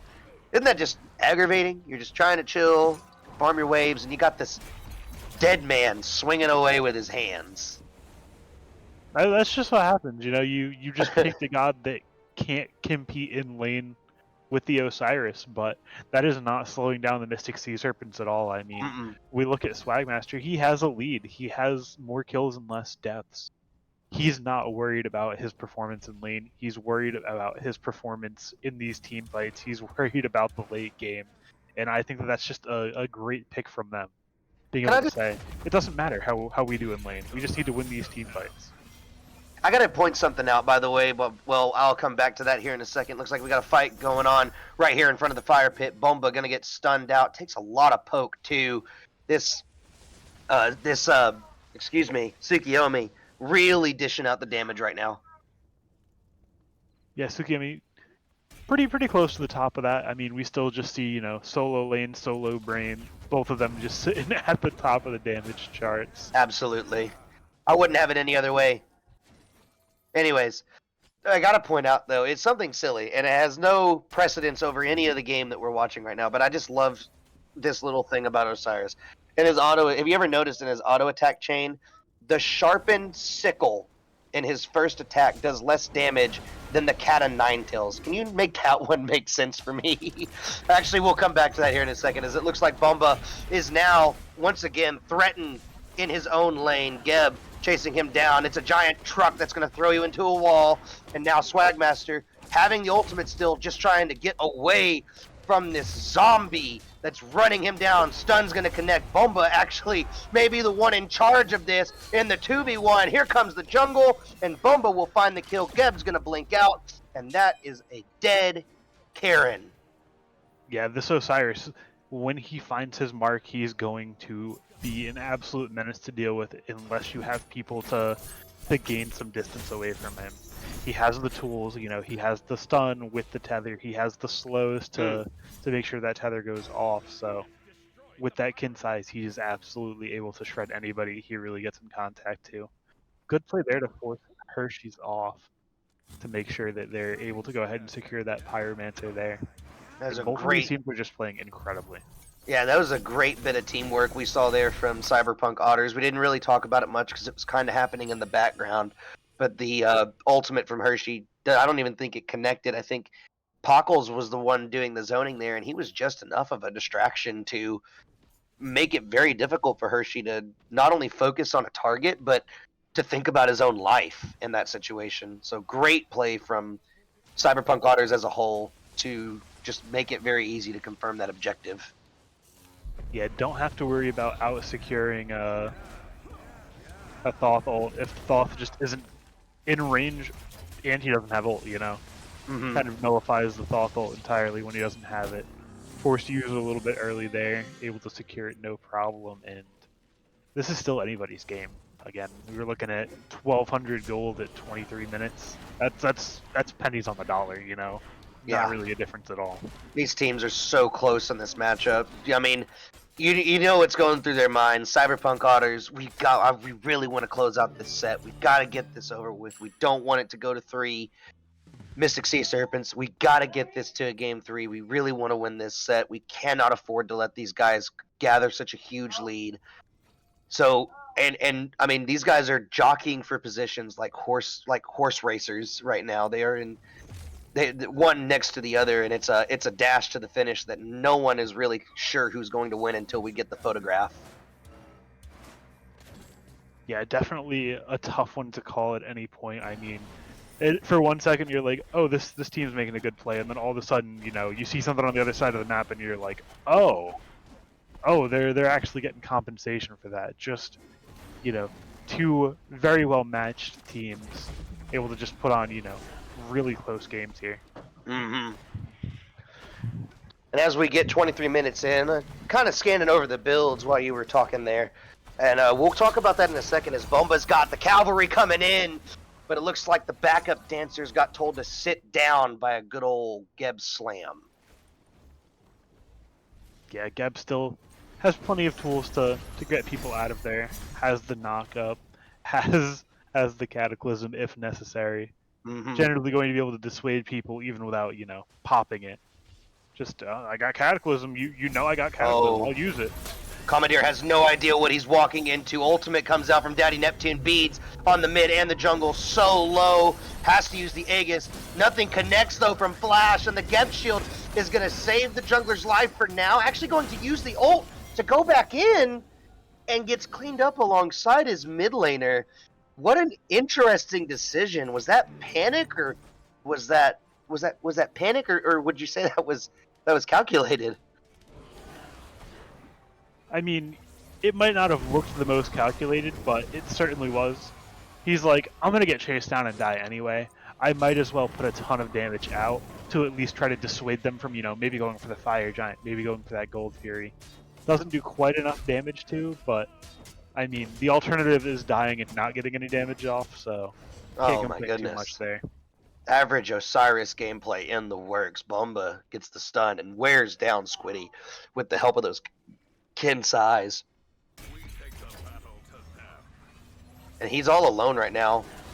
I think the Mystic Sea Serpents may have realized this, and that's why they're finally going to commit onto him. He's going to use the 2 for that little bit of a movement speed buff. Thinks about going over the wall, but changes his mind. He's actually baiting them in potentially, trying to get them to look at him, doing your average solo lane gameplay.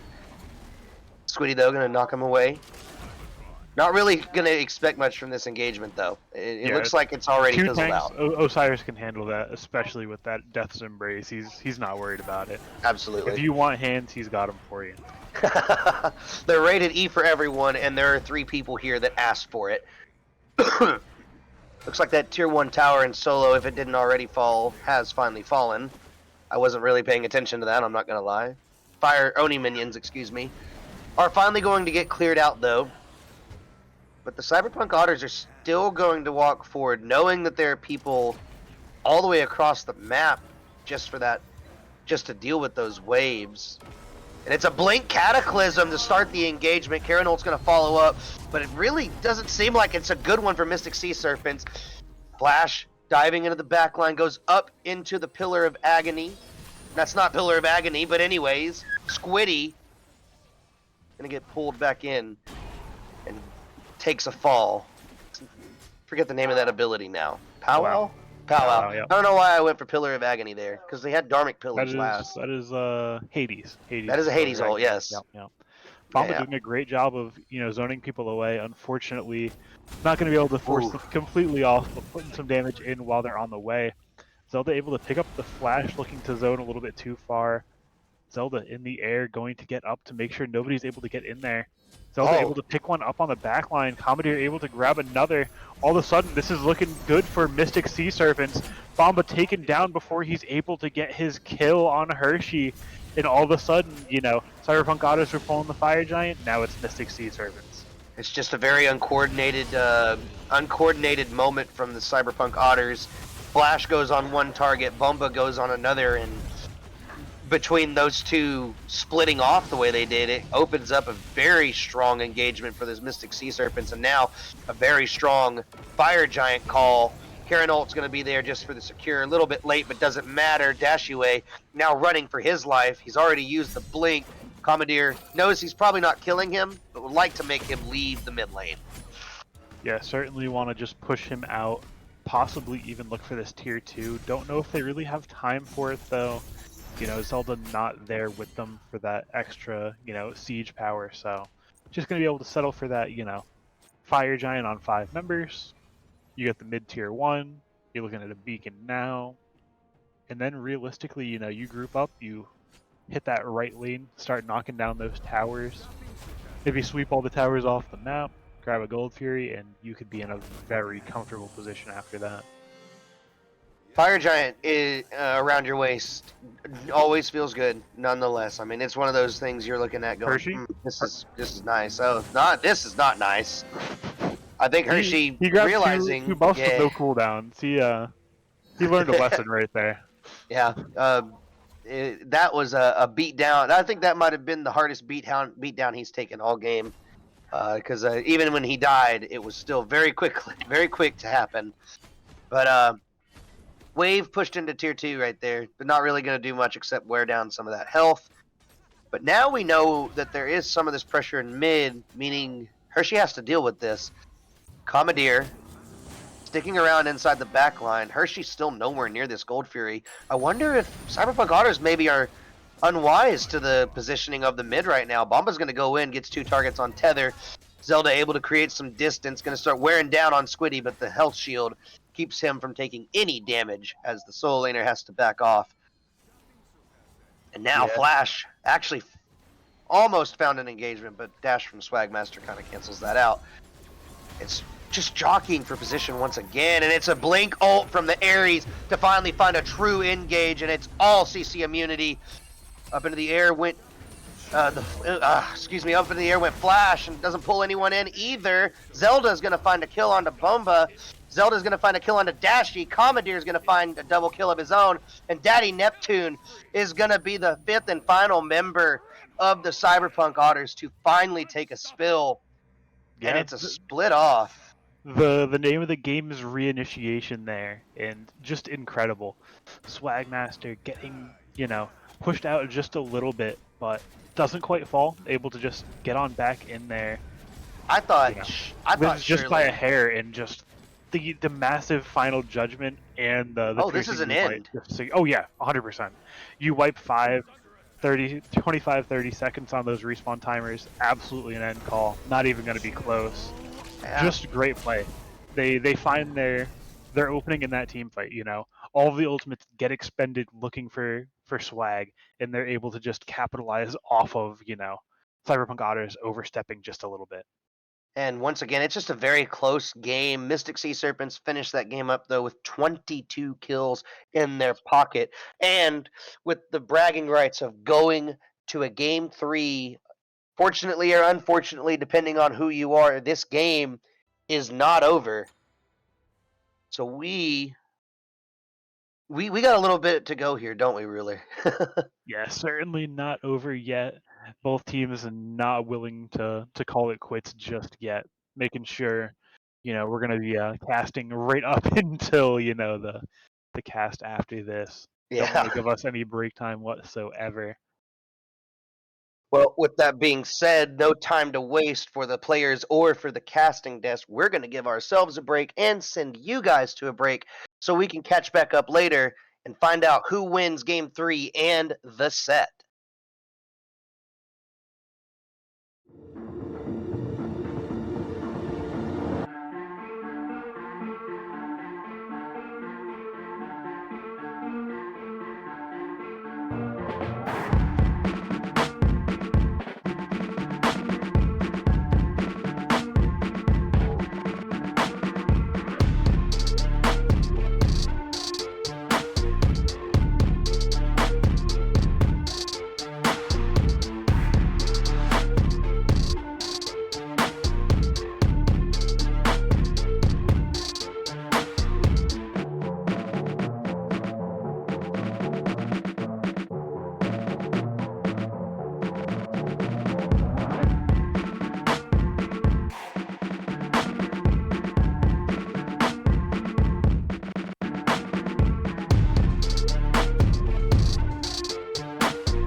Hello, everybody, and welcome back to our third and final game in this. We call it a barn burner in game one, but I'm just going to go ahead and say a barn burner of a set. This has been quite the performance to watch, really. Yeah, definitely two very closely matched teams. Both of these games could have gone either way. It just comes down to, one fight at the end game that just completely shifts the momentum and gives one team a good shot at a win. Mm-hmm. Definitely, seeing both of those where, you just kind of win that one fight and it's like, well, okay. Yeah, we're late enough into the game. We just kind of run down and kill the Titan now. No worries. And now we're down to a best of one situation for both these teams to potentially try and walk away with a win. And starting it off, it looks like the CyberPunk Otters have chosen once again to pick that first pick. And just to keep the running trend and point this out, both teams have won in the first pick slot. Bans have been adjusted to the last two games overall. It is a Baki ban to start it all off with, as we've been seeing, followed by a Hachi, this time banned by the Mystic Sea Serpents. So we're still seeing those two. Karen finally taken off the table, though, and I got to have your opinion on that one. The Charon has just been an integral part of winning for both of these teams, Right? It's won both games. Mm-hmm. Yeah. Wins Game both one. games. Summon Styx is just such an incredibly strong late game ability. Can just absolutely turn the tide of any fight. So No I pun think it's intended. definitely a worthwhile ban there. So it's an Athena ban and a Thoth ban, getting rid of that mid laner from Hershey. And we're kind of taking our time here on this final ban, and they finally opt for the Bologna. And the first thing I'm going to mention is that Vaughn, for the first time in this set, has been left open. Now, personally, I'd say you need to grab this, but what do you think? Vaughn is just so incredibly strong right now. There's not a lot of, picks you can go to counter him, and looks like you're right on the money. Vamana picked up Vomit. off rip, first pick, logging in. And now this is where I have to ask a very serious question. Is this a potential oversight from the Mystic Sea Serpents, or is this a bait? I think it just comes down to an arms race.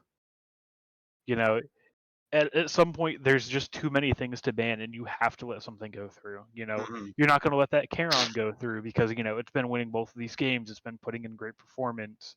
You're not going to let Hershey have that Thoth again because he just had incredible ults all throughout the game. Mm-hmm.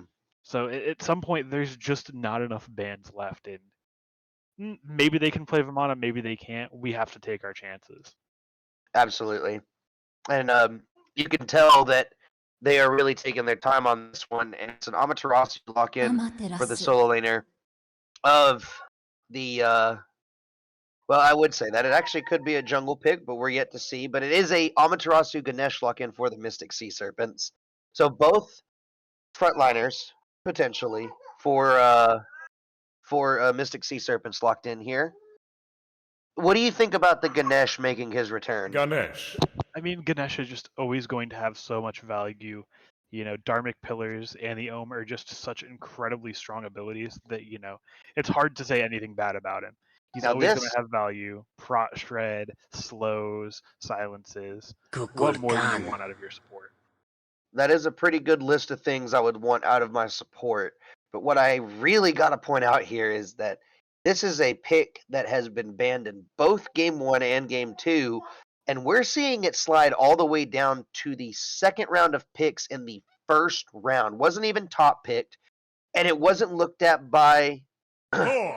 the Mystic Sea Serpents. Why did this cuckoo so effortlessly make it through 3 whole pick phases? I just think it goes down to, you're looking for certain things out of your comp. Maybe the Cuckoo, it's a good god, but it doesn't fit us quite as much as we might like, You. Yeah, sure, he's pretty good in the jungle fights, being able to Spirit of the Nine Winds down a corridor, throw a tornado to kind of strategically block entrances. But, that Amaterasu is really strong into the Vamana. Being able to, hit a couple autos, get that passive on him, and make him take, increased damage from the rest of the team with her passive. That could be a little bit more important to them than, this mid laner's pretty good, but, he doesn't have a lot of CC in that mid lane, and that's something we've seen them, looking for a little bit more with, the Guardian in game one, and then the Yu Huang here. Yu Huang has the root. He's got the massive push or pull with the dueling dragons, so a little bit more utility than the Kukulkan. Then, while we're on the subject of mids, bans are coming through very slowly. It's a double ADC ban from Mystic Sea Serpents, Nemesis banned away by the CyberPunk Otters, and while we wait for this 10th and final ban, Yu Huang was the answer in response to the Kukulkan. And the one thing I'm looking at here is there's a lot of objective burn on the side of the Mystic Sea Serpent. Yu Huang won Prot Shred, really good damage. But where I'm seeing an issue is the secure battle between these two mages. Cuckoo, little bit of a wind up, but it comes a lot faster because Yu Huang is what I would call a 2-stage ability. You have to cast it to start it up, and there's about a 1 second delay in that firing of that ability. Do you think that could make a difference on a 50-50 call? Definitely, it certainly gives the edge over to Kukulkan, just being able to kind of set it and forget it. It does more damage than that dueling dragons as well. Have to keep that in mind. So realistically, you don't want that Kukulkan to be up if you are looking for an objective. That might be one of their priorities in their team fights. We have to get this Kukulkan out of here, and then we can look at this objective. This is a very surprising little thing we're seeing here. 3 Hunter bans in total, by the way. Hachi, X-Ball, and On Her, as we've already pointed out. And it's Rama selected for Zelda, and a Donza Burrow selected for Pockles. We just talked in length about the mid lane matchup, more particularly over objective. But what do you think about this Hunter matchup? I mean, me personally, as a guy that can't hit autos, Donzaburo is my favorite hunter. His abilities are so strong. He still does great damage with his autos, but being able to bring a little bit more to the table than this Rama. In the same way that Yu Huang does a little bit more than Kukulkan, Donza does more than Rama. You have the taunt, you have the rocket to be able to not only reposition yourself in a fight, but it's a big stun, it's a lot of damage. You pair it with your one to get a lot of burst. There's a lot of versatility compared to Rama. He has 2 stims. He has a dash compared to Donza with no real mobility, but Donza's a little bit more dynamic in a team fight. Absolutely. And as we finally get the last lock in here, Mystic Sea Serpent's going to grab up the Hunbots, just adding to what I would say is a terrifying team fight composition for the Mystic Sea Serpents. And looking at it like that, hopefully you agree with me in that assessment. If not, it's totally cool. But what do you think about this Hunbots lock in here? I definitely think the Hunbots goes pretty well.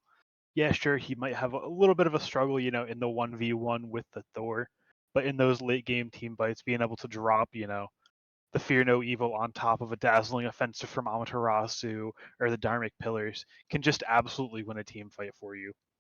Or, you're worried about Cuckoo trying to secure, just push him into a wall with Fear No Evil. You don't have to worry about that. So I think it's a really good pick, and we've already seen Kyle perform pretty well on that Hunbots. Absolutely. And one last thing I absolutely have to ask. We've been talking at length about potential matchups and more specifically in the laning phase. And since we were just talking about the Hunbots and Kaio's performance on the Hunbots being strong already, we also know that Flash's performance on the Thor has its perks as well. Do you think that this jungle matchup goes into anyone's particular favor? Or do you think both these junglers got a strong pick for themselves that brings a lot of value to the team? Yeah, I think that they both fulfill different roles. If you're trying to match them up 1v1, it's hard to say who comes out on top. Thor is more able to get in there. He's more able to engage. He's able to close distance. Meanwhile, Hunbots is he's big and disruptive in a team fight, but he's not necessarily looking for those solo kills like Thor might after a Hammer of Dawn. So just a lot of different play styles come out between those two. Well, I have to finish this one off with the tried and true question on every single desk. But looking at these two teams and the comps that they've drafted, going into a game 3 as well, which I think has a very significant standpoint in how these teams are going to play. Who are you giving this one to right now? So personally, I just have to lean towards the Mystic Sea Serpents. What have we seen win the last 2 games? Team Looks fights, like, right? yeah, massive team fights. It's Massive usually a team team fights. fight. You win a team fight 5-0 and the game's just over at that, 30, 35-minute mark. So I think that, their team fight comp with the 3 massive ultimates and the dazzling offensive, fear no evil, and Dharmic pillars is just going to give them a little bit of an edge to be able to win a late game. Yeah, I have to agree with you there. I think Mystic Sea Serpents kind of like unwittingly, or maybe wittingly, who knows, won the draft phase in a way that is unexpected. You didn't go for these top picks, and that goes all the way back to one of the first questions I asked you during these picks and ban phase was, is this vomit a bait or is this an oversight? And I'm starting to look at this composition, and I honestly think that this pick, while not being a bait, was something of a, we'll go ahead and have it, but we have something in mind. And I have to ask, do you agree with me on that? I mean, they definitely don't have like per se a hard counter to him. I mean, generally you're looking at that nemesis that didn't get picked up in phase 1 and got banned out in phase 2. So you don't quite see that come out. But I mean, with an Amaterasu debuffing him with with the passive, hitting a couple autos and getting the debuff on him, I don't think that they're going to struggle as much as some people might. So we're finally getting to the game. We have our picks looked over. We've talked over everything that we can. Clearing out buff camps now, getting into lane. Is there anything that strikes you this time, or are you seeing pretty standard across the board this time? Yeah, not seeing anything too out of the ordinary here. Everything, you standard. And so it looks like these teams both going to keep away from the crazy. They're going to try and stick to their guns, is the way I would put it. They know that game 3 is, I mean, this is the last chance that they really have to come out with a win, and Flash already posturing for a very aggressive play early. I mean, we're not even a minute in. Walks forward, looks like they found their target, and it's going to be the Ganesh. Pluck back to send him back towards that wall. He's stuck, maybe has enough time to get the dash up. Auto attacks aren't connecting because the lane minions are blocking them. Hawkles actually stopped targeting him for a second. Flash actually doesn't finish the kill because the pluck from Daddy Neptune saves his life. What an engagement at the start of this game. Yeah, I like the idea of going for the pluck there, trying to, kind of confirm the damage, but just unfortunately pulls him out of it, gives him a chance to survive there. But, it hurts. You're already pushed out, you're already missing a wave. Zelda's losing quite a bit of gold to the tower there, so definitely good gank from Flash, just not quite able to confirm. And it looks like in the meantime of that unfortunately misplayed gank, Kaio was able to get his own little farming ring in, and Bomba in a little bit of trouble, but Swagmaster in just as much. The slow from the Humbots, though, is going to keep him from getting there. The 2's not enough from Bomba. He's just going to have to dance around and try to find his way out of this. Finally gets the dash up off of cooldown, and he will survive this engagement, but not without losing a lot in return. Amaterasu is going to get that totem, the ever sought after totem. Yeah, just going to be able to grab that totem. Does force out the teleport already, but going to be forced out on his own at the same time. Looks like we will see a fight over on this first blue buff. Thor looking to get in there. Neither of these junglers have ult. However, we see Yu Huang possibly looking to get in here. Hammer is used. This could be the go call. Yeah, it Swagmaster looks like looking it. for a little bit of something here. Oh, they're not going for Flash. They're going for the blue. The Flash is the potential pickup after. Has to use the beads for the root, and it's a free blue buff trade. Hammer toss out. That's not a trade. That's just a straight up steal. Yeah. They never pulled the other one. Just good play from them saying, I mean, maybe we can try to kill a Thor here. He probably gets out. What if we just take the blue? Yeah, that was a great call. I mean, I 100% agree with you there. And now Bomba's going to have to suffer with the lack of a blue buff in this lane, fighting over the totem a little bit. I'm not sure if he's going to be able to confirm. Is body blocking the autos, so he does get the confirm. And actually might be winning the trade here. Swagmaster may have made a bit of a mistake. Nope, he will be able to get out. Gonna have to go pull his blue under tower in order to confirm that. But, oh no, it's already down. Nope, Sorry. already dropped, just has to pick it up. Yeah, so very interesting little swing of trades over here in the solo lane alone. And I don't know about you, Ruler, but I'm getting heavy remnants of game 1 here. Honestly, it's still hard to say, you know. Certainly, you know, we're looking at, you know, more of a passive game. 4 minutes in, no kills. Certainly not quite as early focused as that game 1. Thor looking for the ult, but not going to be able to find anything. A little bit too far away. Good, Ooh, he that's still just caught gets on the the wrong wall. side of a wall. However, Looks like he's gonna be able to rocket is make the used, not going to escape. do too much. Good beats from Zelda allows him to keep putting out damage. Oh, Hunbots is here. This could be the end of Flash, and it certainly is. First kill is down. Kaio able to pick up a double kill here. Sobek in a tough position. Good body blocks going to force him to the wrong side of the map. Kaio should be able to grab this one, and that is a triple kill. a very early triple, pre 5 minutes for the jungler of the Mystic Sea Serpents. Kaio definitely feeling pretty good about that one. And I mean, it's one of those few times I feel like where a very late rotation just really pays off for him. He comes in, has the ultimate, know that Thor ult is down, misses the ultimate with Thor ult as well, and Squiddy surviving is kind of surprising in my opinion. I'm shocked that we didn't see the Sobek ult come out sooner. Maybe was concerned about a dash, but Kaio's rotation there is timing perfect simply because the duo lane of the Mystic Sea Serpents survive long enough for him to make that rotation. So great play from Mystic Sea Serpents and even better play from Kaio. Yeah, real good, you know, by Kaio to recognize, oh, they just used everything to try to kill us? You mean Donza ult's down? He has no procs because, you know, he stepped on the Dharmic pillars after he rocketed in? And just great recognition to say, oh, we take this fight.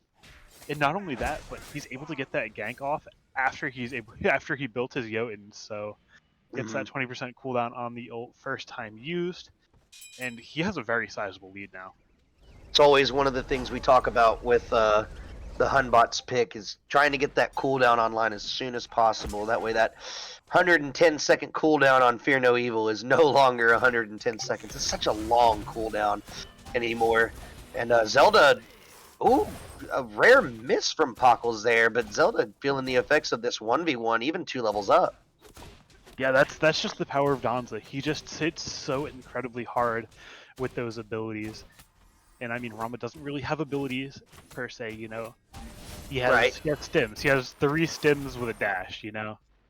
Rama for the longest time is what I considered to be the model ADC, but we're going to come back to that because it looks like this is going to turn into a purple invade. Pockles uses the ultimate, but it gets body blocked. Zelda will find the last hits necessary, Dharmic Pillar, to slow down the disengage from the CyberPunk Otters. Flash will make it out, but will his support suffer the effects of the disengage? So far, it's hitting pretty. Looks like they're going to let him go. Just good play from the Mystic Sea Serpents yet again. They come back. They say, no, we can look for this again, and they're targeting that one side of the map to, you know, consistently push that lead. Looking at 2 levels for both of the duo laners, a level and a half for the jungler, just continuing that pressure. And I hate to say it, but Pockles is probably yelling at Flash just a little bit. That Thor wall destroyed him. Yeah. Absolutely blocks the rocket, and that does not feel good. Yeah, and what are you even playing for, man? I really was going to ask you too because I didn't see it, but I had no idea what blocked the Donza ult. Now I'm finally getting the mention from you about what it was. I can understand a little bit of frustration. Little sliver between where the wall and the tectonic rift were, and there just wasn't enough for the rocket to get through. Very unfortunate situation to be in for Pockles, and I can definitely agree with you. A few frustrating words being expressed in that situation for sure. The And good old bruh. yeah, Bruh, come bruh, on, man. You kidding me, yeah. right? No, it So, happens sometimes. You know, oh you're yeah, looking for peel, and with Thorwall, sometimes your peel is helping the other team instead of hurting them. Bomba really feeling this early game right now in the favor of Amaterasu, and those aren't words I feel any caster gets to say often. How many times do you see an Ama actually winning the early game instead of just surviving? Well, you know, I never Oh, really see Alma getting played in the slightest. Pockles uses the Uproarious Rocket to negotiate his way out of that Fear No Evil. Bede's still forced. Good on him for escaping, but, you know, no safety, doesn't have the Rocket, doesn't have Beads. Gonna have to be real careful as Kaio just goes to start stealing some jungle. it's going to make the defense of this invade much more difficult for them. They are going to try to find a way to get him out of here, and he will have to use the jump to get away Oh yeah, we're safely. doubling back for that purple. I could smell it from a mile away. Trying to get some good zone, and they will confirm the purple. Meanwhile, over in the solo lane, Flash finds a kill onto Squiddy. So we finally get our first kill for the CyberPunk Otters. Surely not the target you're looking for, but I'm sure they're not complaining about it either. A kill's a kill. That's how it is at the end of the day. Support isn't the most high profile, but he's a very important member regardless, you know. How many times do you say, man, this fight's tough because we don't have our support here? You know, we don't have a tank for the Fire Giant, we don't have a tank for the Gold Fury. Oh yeah. Not too relevant now, but those support picks certainly matter if you're able to get them behind enough to make them pickable. So we were talking earlier in the set, all the way back in game one actually, about the stacking items and how they were being built in different positions uh, rather than being first anymore. And the first thing I'm noticing is both of these mids have opted for the Book of Thoth in the first item slot here. Is this one of those moments where, hey, let's just go ahead and get the late game power spike faster kind of situation, or maybe this is just more favorable itemization as a whole?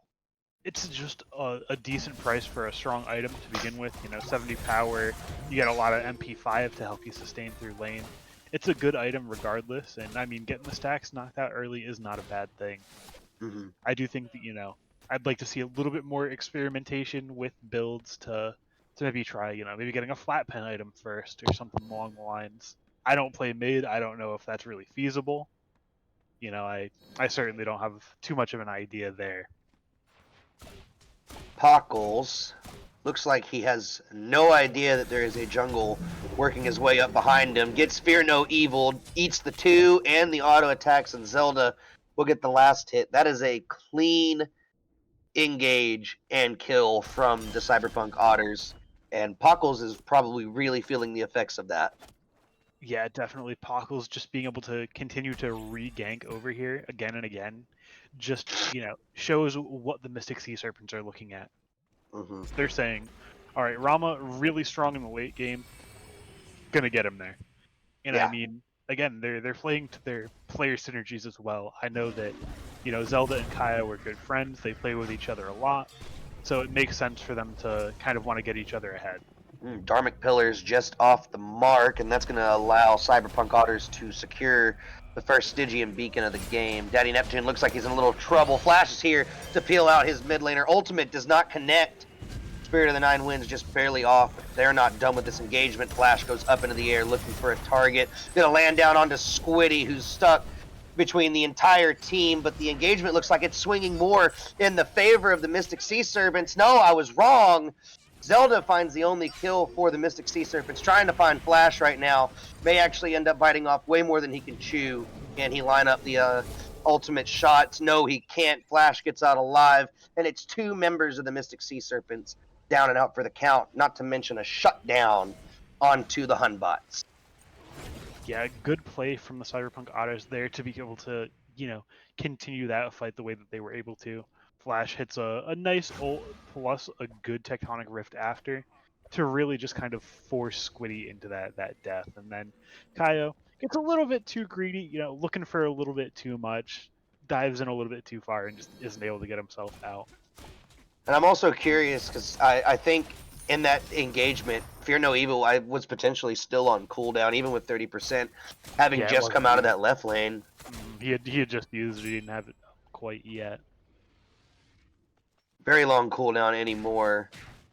And as we look towards some of these items again, Pyromancer looking like it's going to go completely uncontested. Nobody on the Mystic Sea Serpents is aware that that's going on. And I think that we can just say that's good macro play from the CyberPunk Otters as well there. Yeah, definitely using all of their, players as an advantage. Oh, hey, we're over by Pyro. We didn't see anybody in mid. We can just take this. That's not too big of a deal. Just knock that down, grab themselves a little bit of gold, help you feel a little bit better. Still in the game though. I mean, 1,000 gold, 15 minutes in. That's negligible. So I'm going to have to ask you for your wise opinion once again. Actually, quick question. What role do you play? We'll get back to that actually here in a second. Pockles finding himself once again on the short end of the stick. Gets the ultimate blocked. Auto attacks are connecting. Finds a little bit of respite behind the walls, but it's only a matter of time. And Pockles will fall once again in the duo lane. Yeah, good on Kaio to make sure he gets in there to block that rocket. Good play from him. Knows the matchup, says, hey, Danza literally can't get away from the two of us if I just block his ult. So back to my original question. What role do you play? It really depends. I'm definitely a jungle support. Okay. Could go either way with main. Both of those Ooh. roles pretty good. I just can't lane. I literally can't win the 1v1 in lane. Up in Zelda the air with the goes the 900 Thor. IQ play. And he's going to get the teleporter over to his own jungle as well. Vaughn using the ultimate, trying to put some damage out of his own. Zelda does make the 900 IQ play. Doesn't use that just for an escape. Knows where his team is at. Bomba now in a bit of trouble as he's going to get stunned under tower. Kaio going to try to make the play, but cannot finish the kill because the Thor wall was lined up perfectly this time. No screwing over your teammates in this play. Yeah, going to be able to get him out. Great play from Zelda again. Just to double back on that. Sees the Thor going up in the air and says, "I'm not dealing with that." Oh Ooh. no! A Unfortunately, rare. No evil. Going to just hit absolutely nothing. He's forced out of the flash, but still going to go the way of Kaio. Everybody knows that's a Squiddy solo, but the game doesn't appreciate that. Ganesha passive, stronger than Ganesha having kills. It's But tough out here. that's why we like Ganesha passive though, is I because hate of that Ganesha right there. passive. I like my stat line. Definitely don't look at my account with a 7.0 KDA on a Horus. Hey, if it works, it works, I guess. Either way, it is still a very rare miss from Kaio there, and the amount of requirement that it took to get that kill could potentially spell disaster. No ultimate from either of these two. I'm sure Bowman knows that as he tries to make this attempt on a blue steal. Does not get it, unfortunately. But he's still going to put some damage down. Could kill Oh, Squiddy here. Horrific used to great effect, going to lower the attack speed of this Vamana. he's Force him diving. to take this fight under tower. Good knockup, going to buy him some time. Oh, This could be... That Dharmic Pillar is putting in so much work.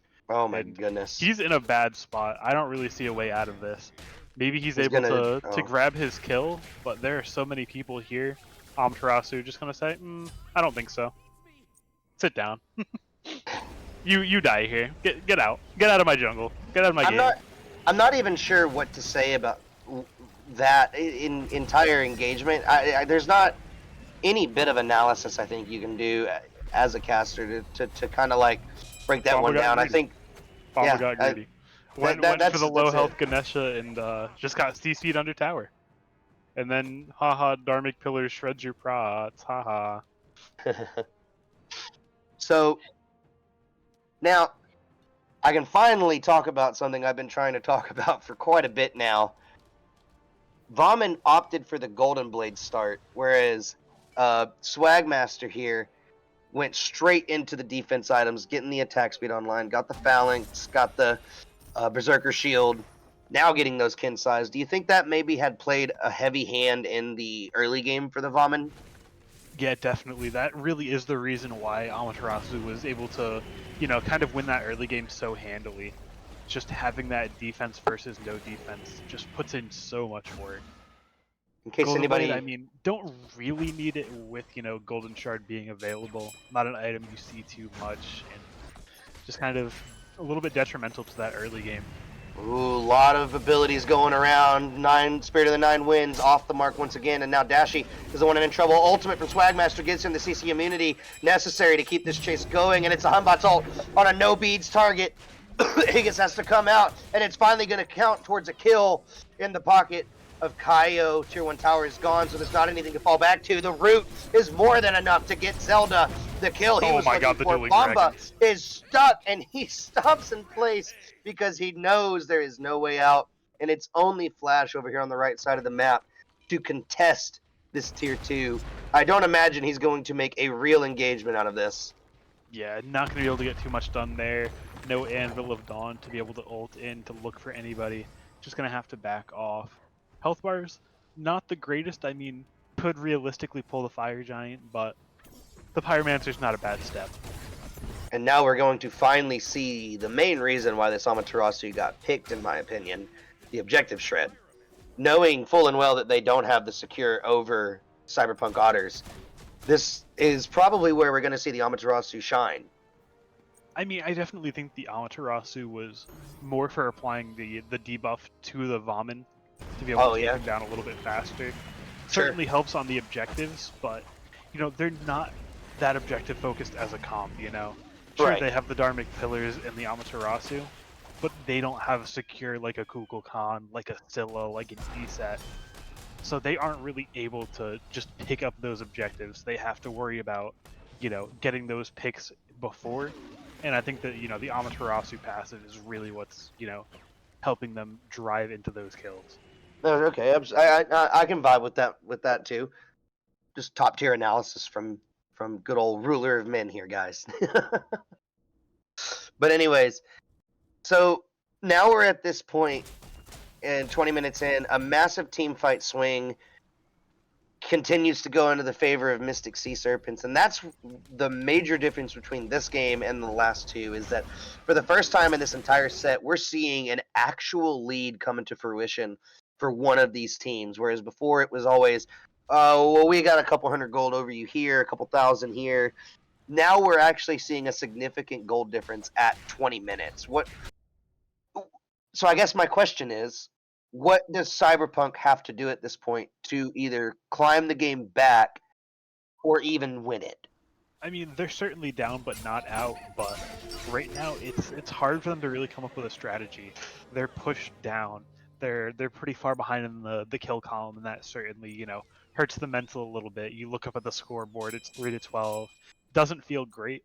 They're certainly not out of it, but right now they just need to be able to secure their farm.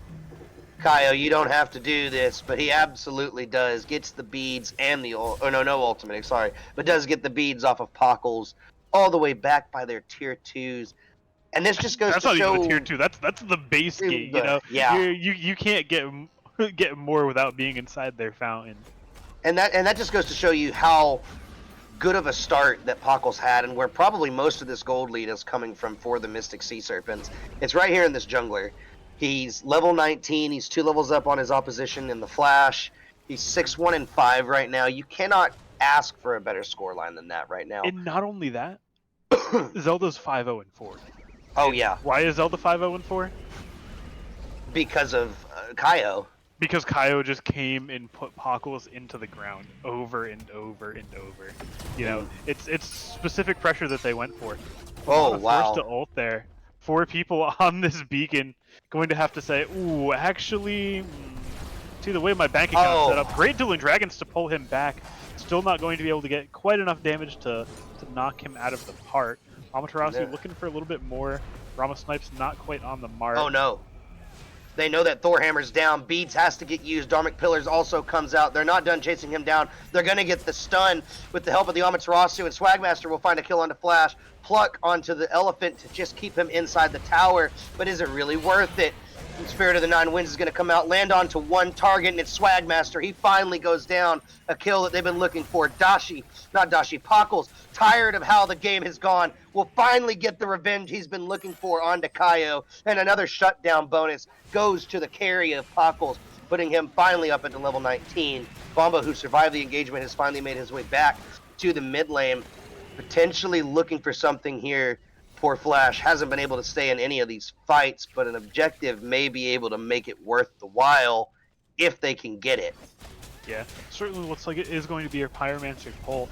Hershey still lurking in the wings, has the Dueling Dragons available, lands a ton of damage, not quite able to get the kill on Dash Yue, and nearly pays the ultimate price himself. Able to get out just barely with his beads. Bomba's here in the back line, but there's a Ganesha here to save the day.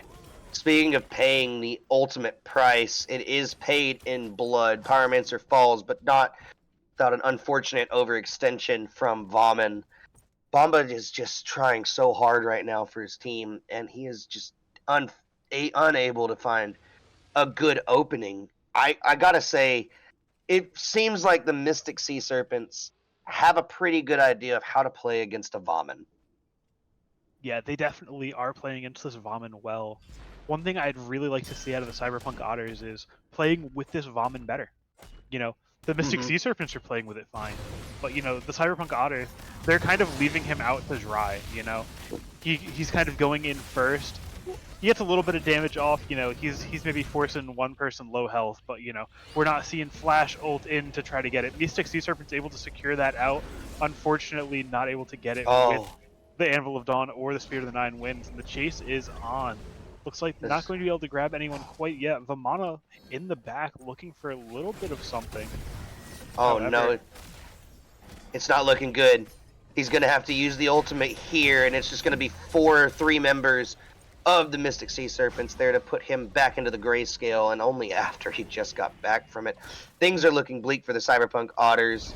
Red's going to get stolen away. Dueling Dragons does get used, but it's going to be followed up by a beautiful ultimate from Kaio. Damage only, so no relics were burned, but the defense of this Phoenix seems nigh impossible. Bombs are going to come out, knock that down to half health. It's just Daddy Neptune doing his best. Pockles has to burn the Aegis, and it's the one from Hershey to finish him off. Now only 2 members left alive. Most likely going to be looking towards that left side T2, maybe even to potentially close out this game if they can find another pick. Yeah. Daddy Neptune. 3 up, Kaio low. I don't think this is an end call, you know. You might want it, you might look for it, but I just don't think you can find it here. And I like the patience of the Sea Serpents saying, we'll get the T2, we'll back out, maybe get a gold Fury. Personally, I don't want to rule anything out. The last time we did this in the second set, I was surprised by a very abrupt end call. So I'm keeping my options open. But yeah, Primal Fury that was you know, 5 people down. This is you got 2 people down, 3 up. You don't really want to go for that. But no, I totally agree. The Primal Fury call after T2, it's the classic, if you will. You know, just keep that lead going rather than throwing it all away on a botched siege defense that you probably can't do right now. 26 minutes into the game, you're not full built. This isn't EFG you're working with. So, I mean, and even still, mid Phoenix is still just as good of a Phoenix. It's the hardest Phoenix in the game to siege because of so many openings. You got fire minions pouring in. It's not the optimal one, but you're not upset about this at all. Yeah, no, and they still have, you know, quite a bit of time left on this fire giant. So they definitely could still muster up for a siege. They do have, you know, all 5 ults available. They are starting to push up that left. So could possibly see a fight coming out off of this pretty soon. And I like that, you know. Taking their time, getting their health bars full, getting their ults back before they look for another siege. Now, I've got to point out that Hershey has gone completely undying in this game alongside his backliner. It is impressive what we have seen from Hershey on this Yu Huang. And it's not a pick that I would expect to be doing so well right now. Is the pick good, or we'll come back to that. Zelda has to burn Aegis. And there's a lot of damage coming from this tornado onto Squiddy. This may actually end up being a burnt out siege. if this poke Squid didn't even persists. feel that. He's got the FG ticking. He's not worried about that little scratch. Oh, and it's a blinking from the Amaterasu. Pockles is the target. He has to use the rocket. It's body block. He's still locked inside of the pillars. And he's going to fall to Swagmaster off a beautiful play. Zelda will find Dashiway with the help of his jungler once again. Flash looking for a target. Beads comes out. Flash will find the kill onto the jungler, but only after so much has been lost already. This actually could be an end call if they keep this up. Finally makes it into the base, though. He will be able to get out alive. Flash is not done. He's going to try to find the kill. Aegis comes out from Hershey, and now Daddy Neptune locked between three. The ADC burning away at what's little left of his health bar. Hershey is low. He will fall too at the hands of Flash, but now he is in trouble, having no hammer toss, has to use the beads, and he will be able to get out of trouble. And it's 3 for 3, but I think this goes way in favor of CyberPunk Otters. I would like to know what you're smoking, and can I please have some? They're still in the game, but they have the worst Phoenix in the game down. That middle Phoenix is cracked. FG is going to be spawning pretty soon, and they're still in a great position. Double fire waves marching down. It's not a good position to be in. Sure, you extend the game, but Mystic Sea Serpent's still in a commanding, map pressure lead. I guess what I should have said there is they at least keep the game going, which means there's still a chance for them to win this. We're at 30 minutes. Everyone is level 20 now. It's probably only coming down to item leads at this point. That is really making the difference between these two, and it's not by much. It's only the support who doesn't have an item. Talking about Daddy Neptune, Flash probably gonna back here and get his last item. This mid Phoenix should stay up. Now, the real question is, this is EFG we're working with now. We finally got to that point in the game where 30 minutes passed. Do you need to make the play here and steal this away? Or is it worth taking the risk on a defense? Well, I have to start all over again because Swagmaster... Acts of Animosity.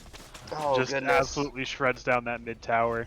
He's going to be able to get his way out of there. And with this many people chasing, that should open up that EFG to be relatively free.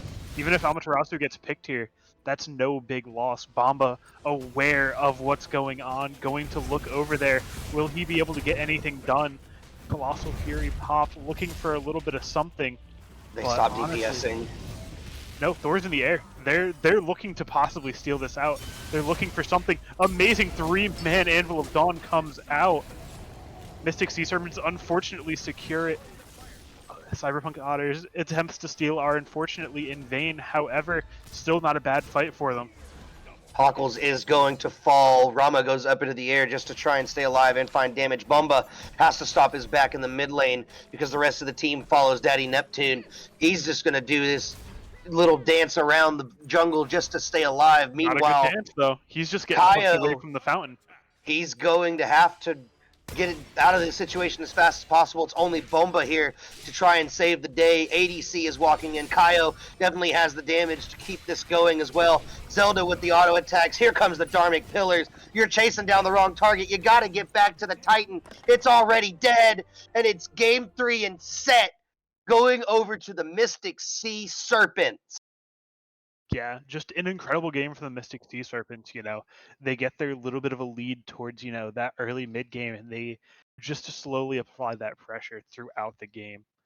I mean, we saw, the Yu Huang and the Rama both, relatively deathless for the most part. Yu Huang takes a couple of deaths there in the late game, but certainly survived a lot longer than he should have, due to that more proc-based build, has the tablet, has the Soul Reaver, has the Soul Gem, paired with that, breastplate, just keeps him alive for so long when Bomba's looking to get the kill, or he's getting hit by somebody else. It gives, the team time to recollapse, and Hershey, great coordination.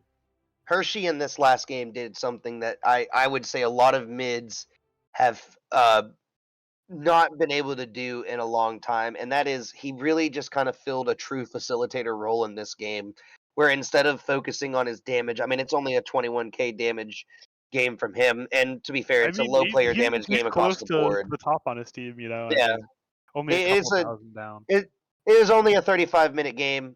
So player damage probably isn't where everyone is used to seeing it. But either way, he still filled a facilitator role. He wasn't getting all the kills. 7 assists speaks to me in that sense. And it's the carry in the jungle for Mystic Sea Serpents that really bring this game home. Squiddy cannot be ignored, obviously. He played a fantastic game. 17 assists is nothing to ignore.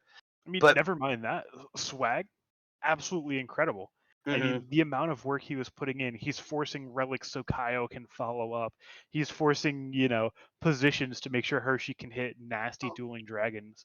And he's top of the damage chart on his team, Just uh-huh. puts in so much work. and Everywhere he needs to be and then some. and it's just one of those situations, you get all the way to the third game, and it seems to me that Mystic Sea Serpents really found the holes in the team of CyberPunk Otters. They found the weaknesses and they exploited them to hell and back. And you cannot ask for a better game set than that. These two teams played phenomenally. I would love to watch something like this back again at some point this season. This rematch will be something to wait for. Yeah, definitely strong set. Unfortunately, it has to come to an end, but don't go anywhere. We're going to have a Walker game coming in about 10 minutes, going to be Vibe Tribe versus the Mystic Sea Serpents. So stay tuned for that.